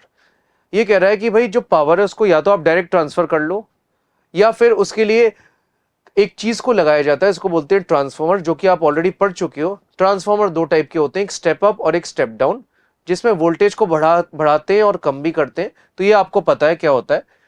इसने क्या लिखा है, आगे पढ़िए। The drawback of the direct transmission is that large energy dissipation, ठीक है। अगर ये कह रहा है कि आपके घरों तक पावर डायरेक्ट आ जाए, तो उसमें क्या होता है कि लार्ज एनर्जी डिसिपेशन होता है। उसमें क्या होता है, बेसिकली बहुत ज्यादा हीट जनरेट हो जाएगी और बहुत ज्यादा लॉस होगा। तो ये वाला मेथड जनरली यूज नहीं करते। इन the method using transformer dissipation is much smaller. ये कह रहा है कि ट्रांसफॉर्मर जो है, ट्रांसफॉर्मर अगर आप यूज करोगे तो हीट लॉस जो होगा बहुत ही कम होगा। तो इसलिए ट्रांसफॉर्मर्स को यूज किया जाता है। आपके घर के, है ना, आसपास किसी गली कोने नुक्कड़ में आपने देखा होगा ट्रांसफॉर्मर लगे होते हैं, ठीक है। तो वहां पे आपको पता है कि भाई ट्रांसफॉर्मर से, है ना, वोल्टेज को अप डाउन कर सकते हैं। In this method, a step-up transformer is used at the plant site so that the current is reduced to a smaller value. At the consumer's end, a step-down transformer is used to supply power to the consumer at the specified lower voltage. It is reasonable to assume that power cable is purely resistive and transformers are ideal. ठीक है, ये सब तो ऐसे ही लिखा है, ठीक है। तो बेसिकली क्या कह रहा है, मैं आपको समझा देता हूँ। ये कह रहा है कि भाई बिजली बन रही है कहीं, ये बोल रखा है कि इतनी पावर बन रही है और वोल्टेज इतनी है, और इसको ट्रांसपोर्ट करना है 20 किलोमीटर दूर। दो तरीके हैं ट्रांसपोर्ट करने के, एक तो डायरेक्ट कर सकते हो, ठीक है। इसने बोला कि आप डायरेक्टली ट्रांसपोर्ट कर सकते हो, लेकिन इसमें एक ड्रॉबैक है कि बहुत ज्यादा हीट लॉस होता है। दूसरा तरीका है कि ट्रांसफॉर्मर की मदद से कर सकते हो आप। ट्रांसफॉर्मर जो होता है दो होते हैं, एक स्टेप अप और एक स्टेप डाउन। स्टेप अप से क्या होता है, वोल्टेज बढ़ जाती है, और स्टेप डाउन से क्या होता है, वोल्टेज कम हो जाती है। आपके घर के आसपास जो ट्रांसफॉर्मर होता है वो स्टेप डाउन होता है, क्योंकि आपके घरों में 220 वोल्ट की सप्लाई आती है, और जब वोल्टेज पावर प्लांट पे प्रोड्यूस होती है तो वोल्टेज जो होती है 10,000, 20,000, 40,000 होती है, तो उसको कम करना पड़ता है, ठीक है। तो जो प्लांट होता है, प्लांट में स्टेप अप यूज करते हैं और घर के आसपास स्टेप डाउन को यूज करते हैं। तो यही सब इसमें लिखा गया है। अब देखते हैं भाई क्वेश्चन क्या कह रहा है, ठीक है। इसको आप लोग पढ़ लेना, ये सब इसने लिखा है। कह रहा है डायरेक्ट ट्रांसमिशन वाला मेथड यूज करना है, लेकिन इसमें पावर लॉस ज्यादा होंगे। कह रहा है कि एक केबल थी, केबल की रेजिस्टेंस कितनी थी, 0.4 ओम पर किलोमीटर। मतलब 1 किलोमीटर में रेजिस्टेंस कितनी है, 0.4 ओम है, ठीक है। अब ये कह रहा है कि जब पावर ट्रांसपोर्ट करनी है तो ऐसे ट्रांसपोर्ट करनी है कि जो जगह है वो 20 किलोमीटर दूर है। तो 1 किलोमीटर तार की रेजिस्टेंस 0.4 है, तो 20 किलोमीटर की कितनी होगी, यूनिटरी मेथड लगाएंगे। 0.4 इंटू कितना हो गया, 20, तो यहां कितना हो गया, 8 ओम हो गया, ठीक है। कितना हो गया, 8 ओम। तो डिस्टेंस तो मेरे पास आ गई है। आपको बेसिकली इसमें क्या करना है, पावर डिसिपेशन की परसेंटेज निकालनी है। जब आप पावर डिसिपेशन निकालते हो तो पावर डिसिपेटेड कैसे निकालते हैं, I²R करके निकालते हैं, जिसमें R तो मैंने निकाल लिया है, आपको I चाहिए। तो यहां पे आप जो आपको कॉम्प्रिहेंशन या पैराग्राफ दे रखा है उसमें आप कुछ इंफॉर्मेशन लोगे, क्योंकि उसी को लेके सॉल्व करना पड़ेगा। कह रहा है बिजली बन रही है इतने पावर पे और इतने वोल्टेज पे, ठीक है। तो इसको लिखते हैं। अपन ने फॉर्मूला पढ़ा है P इक्वल टू VI। जो पावर थी, पावर कितनी थी, 600 किलो वॉट, तो किलो कितना हो गया, 10 की पावर 3 हो गया, ठीक है। वोल्टेज कितनी थी, 4000, तो 4 इंटू 10 की पावर 3 इंटू I। ये और ये तो देखो कैंसिल हो गया। तो यहां से मेरे पास करंट की वैल्यू आ गई। करंट की वैल्यू कितनी आ गई, 150 एम्पीयर, ठीक है। इसका मतलब जहां पावर बन रही है, पावर इतनी थी, वोल्टेज इतनी थी, तो करंट जो होगा वो कितना होगा, 150, ठीक है। तो 150 एम्पीयर का करंट फ्लो करेगा डायरेक्ट इस तार में, और रेजिस्टेंस इसकी ऐसे दे रखी है। तो टोटल वायर की रेजिस्टेंस कितनी हो गई, 8 हो गई। तो पावर डिसिपेटेड निकाल सकते हैं। कैसे निकालेंगे, करंट निकाल दिया आपने 150 इंटू 150, और रेजिस्टेंस जो थी, रेजिस्टेंस कितनी थी, 8 थी, ऐसा कुछ होगी। आपको क्या निकालना है, आपको परसेंटेज निकालना है। तो परसेंटेज कैसे निकालेंगे, देखो आप देख सकते हो कि डिसिपेटेड पावर इतनी थी, तो 150 इंटू 150 इंटू 8, और टोटल पावर कितनी प्रोड्यूस हो रही है 600 किलोवाट। तो 600 इंटू 10 की पावर 3 इंटू कितना हो जाएगा 100। ठीक है, क्या किया मैंने, परसेंटेज निकालना है, तो परसेंटेज के लिए डिसिपेटेड पावर देख ली, डिसिपेटेड पावर ये थी, और टोटल पावर कितनी प्रोड्यूस हो रही थी, देखो यहां लिखा हुआ था 600 किलोवाट, तो 600 किलोवाट। ठीक है, तो आपने क्या किया, इंटू 100 कर दिया, क्योंकि परसेंटेज चेंज निकालना है। ठीक है, तो ये 2 जीरो और ये तो कैंसिल हो गए। ठीक है, तो यहां कितना हो गया, अगर आप देखोगे तो ये बन जाएगा 15, ठीक है, इंटू 15 इंटू 8 अपॉन नीचे कितना बन रहा है, बेसिकली यहां 60 बन जाएगा। ठीक है, तो आप देखोगे 15 इंटू 8 कितना होता है, 120 होता है। ठीक है, तो 120 हो गया, 15 इंटू 8 हो गया 120, और नीचे कितना आ गया 60, तो ये आपने कैंसिल कर दिया। तो यहाँ पे जब आंसर निकालोगे तो आंसर कितना आ गया, 30% का आंसर आ गया। इसका मतलब देखो इतना ज्यादा लॉस हो जाता है, 30%, 30% तो बहुत ज्यादा लॉस हो गया। तो अपना आंसर करेक्ट क्या होगा, अगर आप देखो तो यहाँ पे ऑप्शंस दे रखे हैं, तो आंसर कितना आ जाएगा 30%। ठीक है, चलिए अगला क्वेश्चन देखते हैं। अब जैसे कि पैराग्राफ हमें दे रखा था, तो पैराग्राफ के ऊपर बेस्ड एक सेकंड क्वेश्चन है, चलो इसको पढ़ते हैं एक बार। ये कह रहा है, in the method using the transformers assume that the ratio of the number of turns in the primary to that of secondary in the step up transformer is 1:10. If the power to the consumers has to be supplied at 200 volt, then the ratio of the number of turns in the primary to that in the secondary of the transformer कितना होना चाहिए। चलो अब यहां पे दोबारा से एक बार पैराग्राफ पे आ जाते हैं। चलो देखो, तो मैं एक बार आपको जल्दी समराइज करता हूं। इसने बोला था कि पावर को ट्रांसमिट करने के दो तरीके, एक तो डायरेक्ट, और डायरेक्ट वाले के ऊपर उसने एक न्यूमेरिकल दे दिया है, दैट इज क्वेश्चन नंबर 16। अब ये क्वेश्चन नंबर 17 में क्या है ना, ट्रांसफॉर्मर के कंसेप्ट पे क्वेश्चन पूछ रहा है। तो ट्रांसफॉर्मर में क्या होता है कि जहां पावर बनती है वहां इस पावर की जो वोल्टेज है उसको स्टेप अप कर दिया जाता है, उसको बढ़ा दिया जाता है। ठीक है, तो वोल्टेज को हमें बढ़ा दिया जाता है क्योंकि करंट हम चाहते हैं कम हो जाए ताकि डिसिपेशन कम हो। तो वहां पे स्टेप अप ट्रांसफॉर्मर यूज किया जाता है जहां पे पावर प्लांट हो।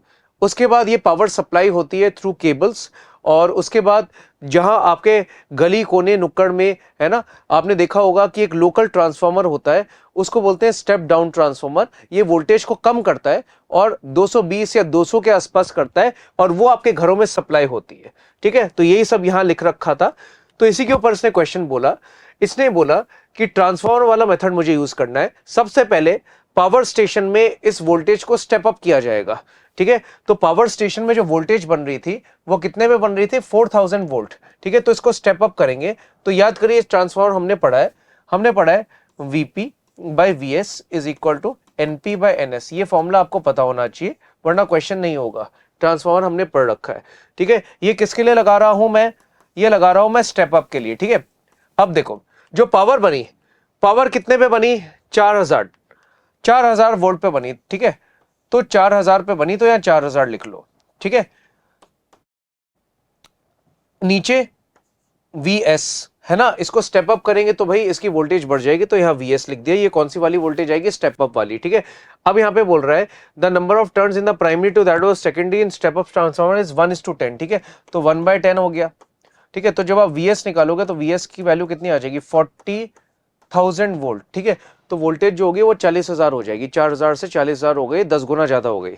ठीक है, अब ये बोल रहा है कि अब ये जो पावर है सप्लाई हो रही है, और जब ये पावर सप्लाई होगी और जब हमारे घरों के आसपास आएगी तो अपन यूज करेंगे कौन सा ट्रांसफॉर्मर, स्टेप डाउन। तो अब फिर से अपन फॉर्मूला लिखेंगे Vp by Vs is equal to Np by Ns। ये वाला दोबारा से फॉर्मूला लिखेंगे।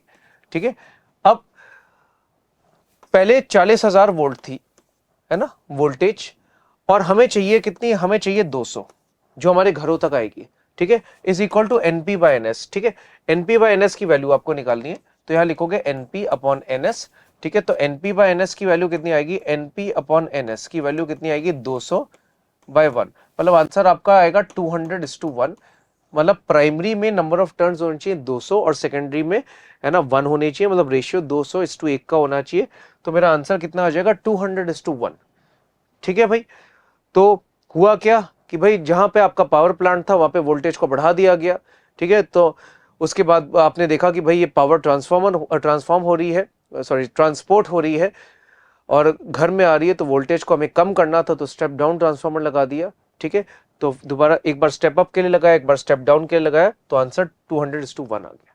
चलिए अगले क्वेश्चन पे चलते हैं बच्चों। जैसे कि आप देख सकते हो कि अब अपन ईएम वेव के क्वेश्चन चालू कर रहे हैं। ईएम वेव भी एक इंपॉर्टेंट टॉपिक है और इसमें कई बार क्वेश्चंस आ जाते हैं और काफी स्कोरिंग होते हैं, है ना। इसमें ज्यादा क्वेश्चंस होते नहीं, बहुत 3-4 प्रॉपर्टीज के ऊपर उसके ऊपर बेस्ड क्वेश्चंस होते हैं। तो आइए इसके कुछ क्वेश्चंस मैं आपको करके दिखाता हूं, आपके लिए काफी फायदेमंद रहेंगे। चलो, तो इसमें बोल रखा है the magnetic field of a plane electromagnetic wave is इतना, ये मैग्नेटिक फील्ड वेक्टर दे रखा है, ठीक है। सी की वैल्यू आपको दे रखी है ना। तो बोल रहा है कि इलेक्ट्रिक फील्ड वेक्टर क्या होगा, ठीक है। तो काफी क्वेश्चंस ऐसे आते हैं बच्चों जिसमें मैग्नेटिक फील्ड वेक्टर देते हैं और कहते हैं इलेक्ट्रिक फील्ड वेक्टर बताओ। तो इसमें देखो आपको एक दो चीजें याद होनी चाहिए कि एक तो E0/B0 इलेक्ट्रिक फील्ड और मैग्नेटिक फील्ड की जो पीक वैल्यू है उसका रेशियो सी आना चाहिए। मैग्नेटिक फील्ड की पीक वैल्यू कितनी है, ये है, तो इसको यहां लिख दो। तो E0 अपॉन नीचे क्या लिखोगे 3 × 10⁻⁻8 इज इक्वल टू सी। सी की वैल्यू देखो 3 × 10⁸ होती है, वो तो हमें पता ही है। तो E0 की वैल्यू कितनी आ जाएगी, E0 की वैल्यू कितनी हो जाएगी 9, ठीक है, वोल्ट पर मीटर। तो यहाँ पे इलेक्ट्रिक फील्ड का जो एम्पलीट्यूड होगा वो कितना होगा 9, ठीक है। तो आओ ऑप्शन देखो, तो 9 किस किस में आ रहा है भाई, फर्स्ट में और फोर्थ में आ रहा है, तो मतलब सेकंड थर्ड तो हो नहीं सकता, ठीक है। दूसरा आपको ये पता होना चाहिए जो मैग्नेटिक फील्ड का जो फेज होता है वही इलेक्ट्रिक फील्ड का फेज होता है, क्योंकि ये एक प्रॉपर्टी है जो अपन पढ़ते हैं ईएम वेव चैप्टर में कि भाई phase of magnetic field vector and phase of electric field vector is always the same. तो इसका जो फेज होना चाहिए साइन के अंदर वाला जो फेज है वही सब में होना चाहिए। तो वही आप देख सकते हो भाई वो सब में है, ठीक है। तो ये भी सब में है, तो मतलब इससे आंसर मेरा नहीं निकल पाएगा। अब यहां पे आप एक और चीज देखोगे, एक और चीज आपको यहां पे बच्चों याद होनी चाहिए कि V cap is equal to E cap cross B cap. हमें एक चीज और पढ़ाई जाती है कि जो डायरेक्शन ऑफ प्रोपोगेशन होता है ईएम वेव का या लाइट का, है ना, उसकी जो वेलोसिटी होती है वो ई क्रॉस बी के डायरेक्शन में होती है, ठीक है। तो अगर मैग्नेटिक फील्ड को अगर आप देखो तो मैग्नेटिक फील्ड जो था, मैग्नेटिक फील्ड किसमें था, आई कैप में, ठीक है। तो मैग्नेटिक फील्ड को आपने लिख दिया आई कैप क्रॉस, इलेक्ट्रिक फील्ड के बारे में बात करनी है मुझे, तो यहां मैंने ई कैप लिख दिया, है ना। अगर मैं देखूं तो मेरी जो वेव है, अगर आप देखो यहाँ y दिख रहा है, आपको यहाँ पे y दिख रहा है ना, और y प्लस समथिंग दिख रहा है, इसका मतलब मेरी जो वेव है ना, वेव चैप्टर अपन पढ़ते हैं, मेरी जो वेव है ये माइनस जे कैप में चल रही होगी, ठीक है। तो ये माइनस जे कैप में चल रही होगी, तो E cap cross I cap is equal to minus J cap, मतलब आपको इलेक्ट्रिक फील्ड में इलेक्ट्रिक फील्ड को आई कैप से मल्टीप्लाई करना है, क्रॉस लेना है। ऐसा मैं क्या मल्टीप्लाई करूं आई कैप में कि मेरा आंसर माइनस जी आ जाए, ठीक है। तो अगर मैं इसमें के कैप मल्टीप्लाई करता हूं, ठीक है, अगर मैं इसमें के कैप मल्टीप्लाई करता हूं, ठीक है, तो के कैप क्रॉस आई कैप, याद करिए के कैप क्रॉस आई कैप कितना होता है, के कैप क्रॉस आई कैप कितना होता है, के कैप क्रॉस आई कैप होता है जे कैप, ठीक है, ये होता है जे कैप। लेकिन मुझे चाहिए कितना, मुझे माइनस जे कैप चाहिए, तो ये वाला आंसर तो गलत हो गया। अगर मैं माइनस के कैप क्रॉस आई कैप ले लूं तो के कैप क्रॉस आई कैप कितना होता है, ये जे कैप होता है, और एक माइनस पहले से लगा है तो ये माइनस जे कैप हो जाएगा, मतलब ये आंसर सही हो जाएगा। मतलब इलेक्ट्रिक फील्ड जो होनी चाहिए वो माइनस के कैप के अलॉन्ग होनी चाहिए। इलेक्ट्रिक फील्ड किसके अलॉन्ग होनी चाहिए, जो आपकी जो इलेक्ट्रिक फील्ड हो जाएगी वो किसके अलॉन्ग होनी चाहिए, वो होनी चाहिए माइनस के कैप के अलॉन्ग, ठीक है। तो आप जब देखोगे तो आपका जो इलेक्ट्रिक फील्ड वेक्टर होगा, देखो यहाँ 9 आ रहा है और डायरेक्शन यहाँ के कैप आ रहा है और उसके सामने माइनस भी आना चाहिए, तो आप बोलोगे इसका आंसर क्या हो जाएगा, फोर्थ वाला आंसर हो जाएगा, ठीक है। के कैप के साथ एक माइनस भी आना चाहिए। चलिए अगले क्वेश्चन पे चलते हैं। अगला क्वेश्चन कह रहा है an electron is constrained to move along the Y axis with a speed of 0.1 सी, ठीक है। जो इलेक्ट्रॉन है, इलेक्ट्रॉन की स्पीड दे रखी है, कितनी दे रखी है 0.1 सी, ठीक है। In the presence of an electromagnetic wave whose electric field is इतना। एक इलेक्ट्रॉन चल रहा है और यहाँ पे एक ईएम वेव की प्रेजेंस में चल रहा है, इलेक्ट्रिक फील्ड वेक्टर ये दे रही है अपने को, ठीक है। कह रहा है the maximum magnitude of magnetic force experience by the electron will be, ठीक है। चलो तो मैग्नेटिक फोर्स का जल्दी से फॉर्मूला बोलो, अपन पढ़ते हैं। मैग्नेटिक फोर्स का फॉर्मूला होता है Q V B sine theta, ठीक है। तो ऐसा होगा, आपको जो मैग्नेटिक फोर्स करनी है वो कौन सी करनी है, मैक्सिमम करनी है। तो मैक्सिमम करनी है तो होगा क्या, क्यू को लिखोगे क्यू, वी को लिखोगे वी, मैग्नेटिक फील्ड जो होगी वो मैक्सिमम होनी चाहिए, मतलब बी नॉट होनी चाहिए, और यहाँ पे जो एंगल होना चाहिए वो 90 होना चाहिए, क्योंकि तभी मैक्सिमम आएगा, तो साइन 91 हो जाएगा। तो आप क्या लिखोगे, क्यू वी इंटू कितना आएगा, बी नॉट। ठीक है, तो यहाँ लिखोगे Q V B naught. B naught को क्या लिख सकते हो, ई नॉट बाय सी होगा कि नहीं, है ना। जो चार्ज है, चार्ज की वैल्यू कितनी थी जल्दी से बताओ, इलेक्ट्रॉन की बात हो रही थी, तो इलेक्ट्रॉन का कितना होता है 1.6 इंटू 10 की पावर माइनस 19। ठीक है, वेलोसिटी कितनी थी, वेलोसिटी थी 0.1 सी, और इलेक्ट्रिक फील्ड जो था ई नॉट, ई नॉट कितना होगा, ये देखो भाई, पीक वैल्यू कितनी है 30 है, तो यहाँ लिखोगे 30 अपॉन सी, तो सी और सी क्या हो गया, कैंसिल। तो जो आप निकालोगे तो यहाँ पे कितना आ जाएगा, ये 3, तो यहाँ बन जाएगा 4.8 into 10 to the power minus 19 newton, ये आंसर आ जाएगा। ठीक है, तो ये मैग्नीट्यूड ऑफ मैक्सिमम फोर्स आ गई, मैग्नेटिक फोर्स, तो आंसर आ जाएगा 4.8 into 10 to the power minus 19 newton, जो कि मेरा थर्ड ऑप्शन है। तो थर्ड ऑप्शन मेरा करेक्ट हो जाएगा। देख सकते हैं आप ईएम वेव के क्वेश्चन कितनी आसानी से हो रहे हैं, है ना। एक छोटा सा टॉपिक है, अगर आप इसको 2-3 घंटे में खत्म कर देते तो जेई मेंस में और नीट में इसमें काफी क्वेश्चन आते हैं, तो आप बहुत इजीली यहाँ पे 1-2 क्वेश्चन सही कर सकते हैं, 1-2 क्वेश्चन डेफिनेटली आपको मिलेंगे पेपर में। चलो अगले क्वेश्चन की तरफ चलते हैं। कह रहा है कि यहाँ पे एक वेव की इक्वेशन दे रखी है, थोड़ी अजीब सी वेव की इक्वेशन है। जनरली जो वेव की इक्वेशन होती है उसमें एक्स होता है या वाई होता है। मैं आपको एग्जांपल देता हूं, जैसे मान लो आप यहाँ पे इलेक्ट्रिक फील्ड वेक्टर लिखते हो, तो ऐसा कुछ लिखते हो, E is equal to E naught sine omega T minus K X, ऐसा कुछ लिखते थे अपन। ठीक है, तो अगर मैंने ऐसा कुछ लिखा तो मैं ये बोलता था कि मेरी जो वेव है, ठीक है, क्योंकि यहाँ पे एक माइनस साइन है, तो मैं बोलूंगा जो मेरी वेव है वो कौन सी डायरेक्शन में चल रही है, एक्स, एक्स मतलब आई कैप हो गया, और यहाँ माइनस साइन लगा है, तो मैं बोलूंगा मेरी जो वेव है ये, अगर एक्स के साथ यहाँ माइनस है, माइनस आता है तो हम बोलते हैं कि पॉजिटिव में चल रही है, और प्लस आता है तो अपन बोलते हैं माइनस में चल रही है। ठीक है, तो यहाँ माइनस आ रहा है तो अपन बोलेंगे जो वेव चल रही है वो आई कैप में चल रही है। सिमिलरली अगर मैं ऐसा कुछ लिखूं, E is equal to E naught sine omega T plus K X, तो यहाँ प्लस आता था, तो अपन ऐसे बोलते थे कि वेव कहाँ चल रही है, नेगेटिव डायरेक्शन में चल रही है, और यहाँ एक्स लिखा है तो बोल देंगे माइनस आई कैप में चल रही है। सिमिलरली इसी एनालॉजी से यहाँ पे देखो, आपको ऐसा कुछ दे रखा है, electric field vector is equal to कितना, ई नॉट। ठीक है, यहां दे रखा है साइन, यहां हो गया omega T plus 6y minus 8z, और यहां पे एन कैप यहां बाद में लगा दिया। मैं देख सकता हूं ओमेगा टी प्लस समथिंग आ रहा है, ओमेगा टी प्लस समथिंग आ रहा है, तो ये बात तो पक्की है जो वेव है वो नेगेटिव डायरेक्शन में चल रही होगी। ठीक है, अब यहां आता था x, तो अपन क्या लिखते थे, यूनिट वेक्टर x का आई कैप। ठीक है, मान लो अगर यहाँ y आता तो अपन j कैप लिखते, मान लो यहाँ z आता तो अपन k कैप लिखते। अब यहाँ पे क्या आ रहा है, ये आ रहा है, तो इसका यूनिट वेक्टर लिखना पड़ेगा। इसका यूनिट वेक्टर क्या होगा, है ना, कैसे करोगे, 6y को क्या बोल सकते हो, j कैप बोल सकते हैं, है ना, और माइनस z को क्या बोल सकते हैं, k कैप। यूनिट वेक्टर लिखना है तो इसके मैग्नीट्यूड से डिवाइड करना पड़ेगा, तो मैग्नीट्यूड कितना हो गया, 6 का स्क्वायर प्लस 8 का स्क्वायर। ठीक है, इसके ऑपोजिट चल रही है तो माइनस, ठीक है, यहां क्या लिखोगे, 6j माइनस 8k अपॉन नीचे कितना आ गया, 10 आ गया। ठीक है, आप इसको जब सॉल्व करेंगे, थोड़ा सिंप्लीफाई करेंगे, तो आपके पास ऐसा आएगा 4k माइनस 3j अपॉन नीचे कितना आ गया, 5, ऐसा कुछ आ गया। ठीक है, तो जो वेव होगी वो कौन से डायरेक्शन में चल रही होगी, 4k cap minus 3j cap upon 5। तो आइए ऑप्शन देखते हैं, तो कितना आ जाएगा, 4k cap minus 3j cap upon 5, मतलब इसका आंसर थर्ड वाला करेक्ट हो जाएगा।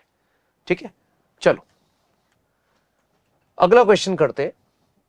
एन इलेक्ट्रोमैग्नेटिक वेव और intensity 50 watt per metre square enters into a medium. ये कह रहा है कि एक इलेक्ट्रोमैग्नेटिक वेव थी, इसकी इंटेंसिटी इतनी थी, ये किसी मीडियम में एंटर करती है, तो कह रहा है रेशियो बताओ मैग्नीट्यूड्स का, इलेक्ट्रिक फील्ड का और मैग्नीट्यूड ऑफ मैग्नेटिक फील्ड। ठीक है, अब यहां पे बच्चों पहले एक चीज देखो, जब भी वेव किसी मीडियम में जाती है, ठीक है, तो कुछ चीजें जो हैं वो चेंज हो जाती है। ठीक है, हम लिखते थे कि अगर वेव किस में चल रही है, वैक्यूम में, तो अपन एप्सिलॉन नॉट लिखेंगे। अगर वेव मीडियम में चली जाएगी तो एप्सिलॉन नॉट की जगह एप्सिलॉन आ जाएगा। ठीक है, म्यू नॉट की जगह क्या आ जाएगा, म्यू आ जाएगा, है ना, सी की जगह क्या आ जाएगा, वी आ जाएगा। ये एप्सिलॉन बेसिकली क्या होता है, इसको बोलते हैं परमिटिविटी ऑफ मीडियम, म्यू को क्या बोलते हैं, परमिएबिलिटी ऑफ मीडियम, वी को क्या बोलते हैं, speed of light in medium.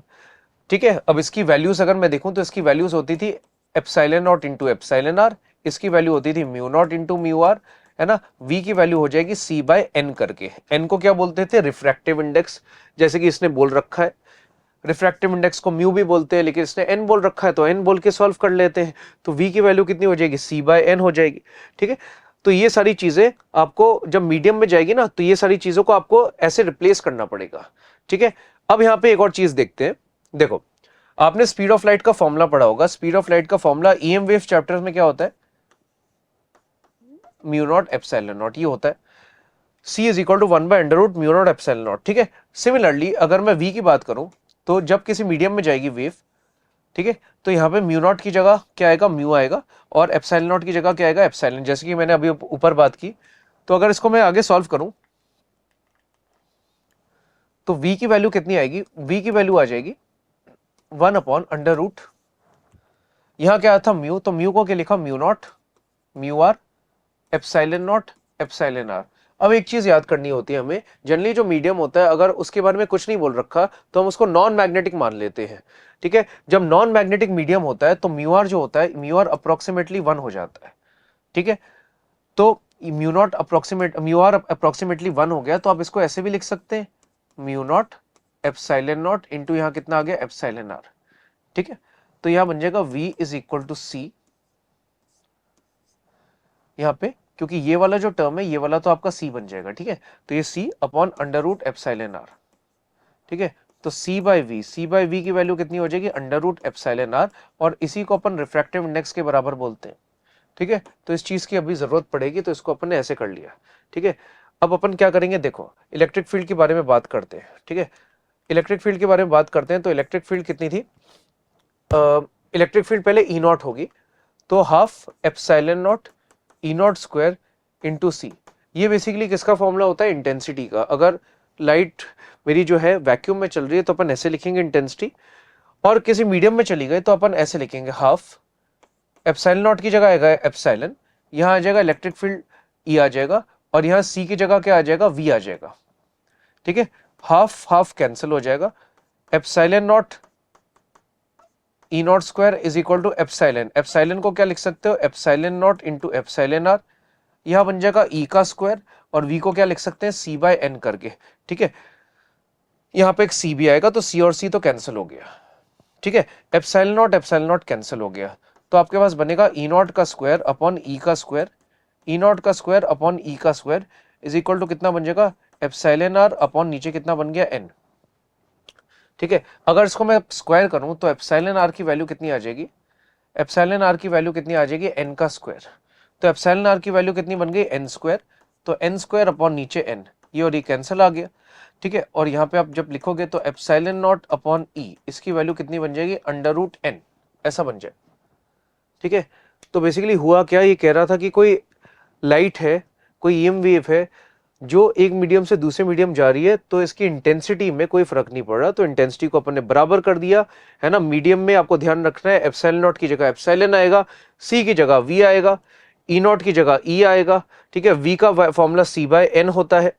ठीक है, एन और एप्सिलॉन आर में अपन ने ऑलरेडी पहले रिलेशन निकाल दिया, क्योंकि बाद में यूज में आएगा। ऐसे सॉल्व करके हमारा इलेक्ट्रिक फील्ड का रेशियो आ गया, कितना आ गया, अंडर√n। अब सेम चीज आपको करनी है मैग्नेटिक फील्ड के लिए।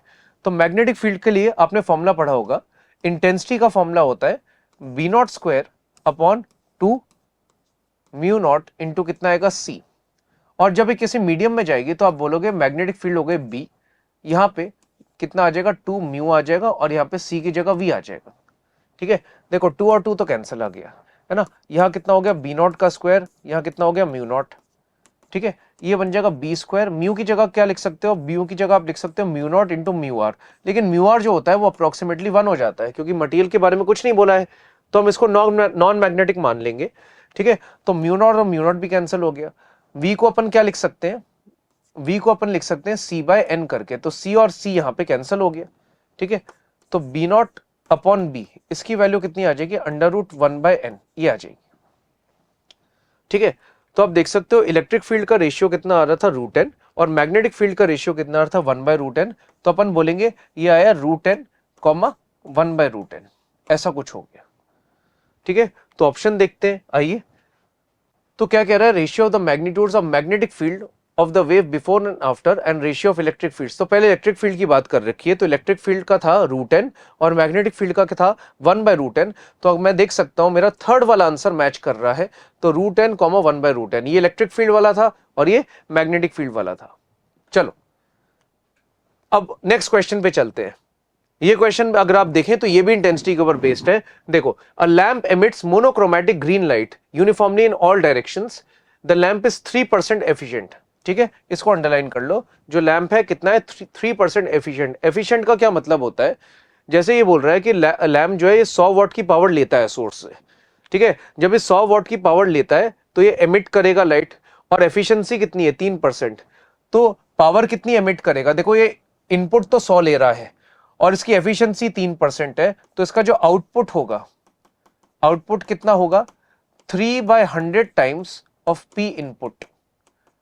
इसने लिया 100 और सिर्फ 3% एफिशिएंट था, तो आप लिखोगे 3/100 और इनपुट पावर कितनी थी 100, तो 100 और 100 कैंसिल, तो कितना हो गया 3 वॉट। मतलब जब ये रोशनी देगा तो 3 वॉट की देगा। ठीक है, अब आगे देखते हैं क्या लिखा है इसने। The amplitude of the electric field associated with the electromagnetic radiation at a distance of 5 metre. ठीक है, यहां पे इसको अंडरलाइन कर लो, 5 मीटर की बात कर रहा है। ठीक है, अब आप क्या करोगे, आउटपुट पावर कितना हो गया 3 वॉट हो गया। ठीक है, अब यहां पे आप क्या करेंगे, देखिए ये बल्ब की बात कर रहे हैं, तो बल्ब बेसिकली क्या होता है, पॉइंट सोर्स होता है। तो पॉइंट सोर्स जो होता है वो लाइट यूनिफॉर्मली ऑल डायरेक्शंस में एमिट करता है ऐसे। ठीक है, तो यहां पे जब हमें इंटेंसिटी निकालनी होती है तो इंटेंसिटी का फॉर्मूला क्या होता है, इंटेंसिटी का फॉर्मूला होता है पावर अपॉन एरिया। और अपना जब पॉइंट सोर्स है तो यूनिफॉर्मली सब डायरेक्शन में एमिट कर रहा है, तो अपन बोलते हैं कि ये एक स्पेयर में लाइट एमिट कर रहा है। ठीक है, तो इंटेंसिटी जो हो जाती है वो पावर अपॉन एरिया हो जाती है। पावर कितनी थी, पावर 3 थी जो एमिट कर रहा था, और एरिया कितना हो जाएगा, ये स्पेयर बन जाएगा। तो स्पेयर का एरिया कितना होता है 4πr² होता है। तो आप बोलोगे इंटेंसिटी की वैल्यू कितनी हो गई 3/4πr²। और एक इंटेंसिटी की वैल्यू, ईएम वेव की इंटेंसिटी की वैल्यू क्या होती है इलेक्ट्रिक फील्ड की, वो आपको पता होनी चाहिए, कितनी होती है, half epsilon not E0² into c, ये होती है। ये किसके बराबर होगी, ये होगी 3/4πr² के बराबर। अब हमें वैल्यूज पुट करनी है। ठीक है, यहां पे अगर हम देखें तो कुछ इसने दे नहीं रखा है, तो आपको सारी वैल्यूज खुद ही पता होनी चाहिए।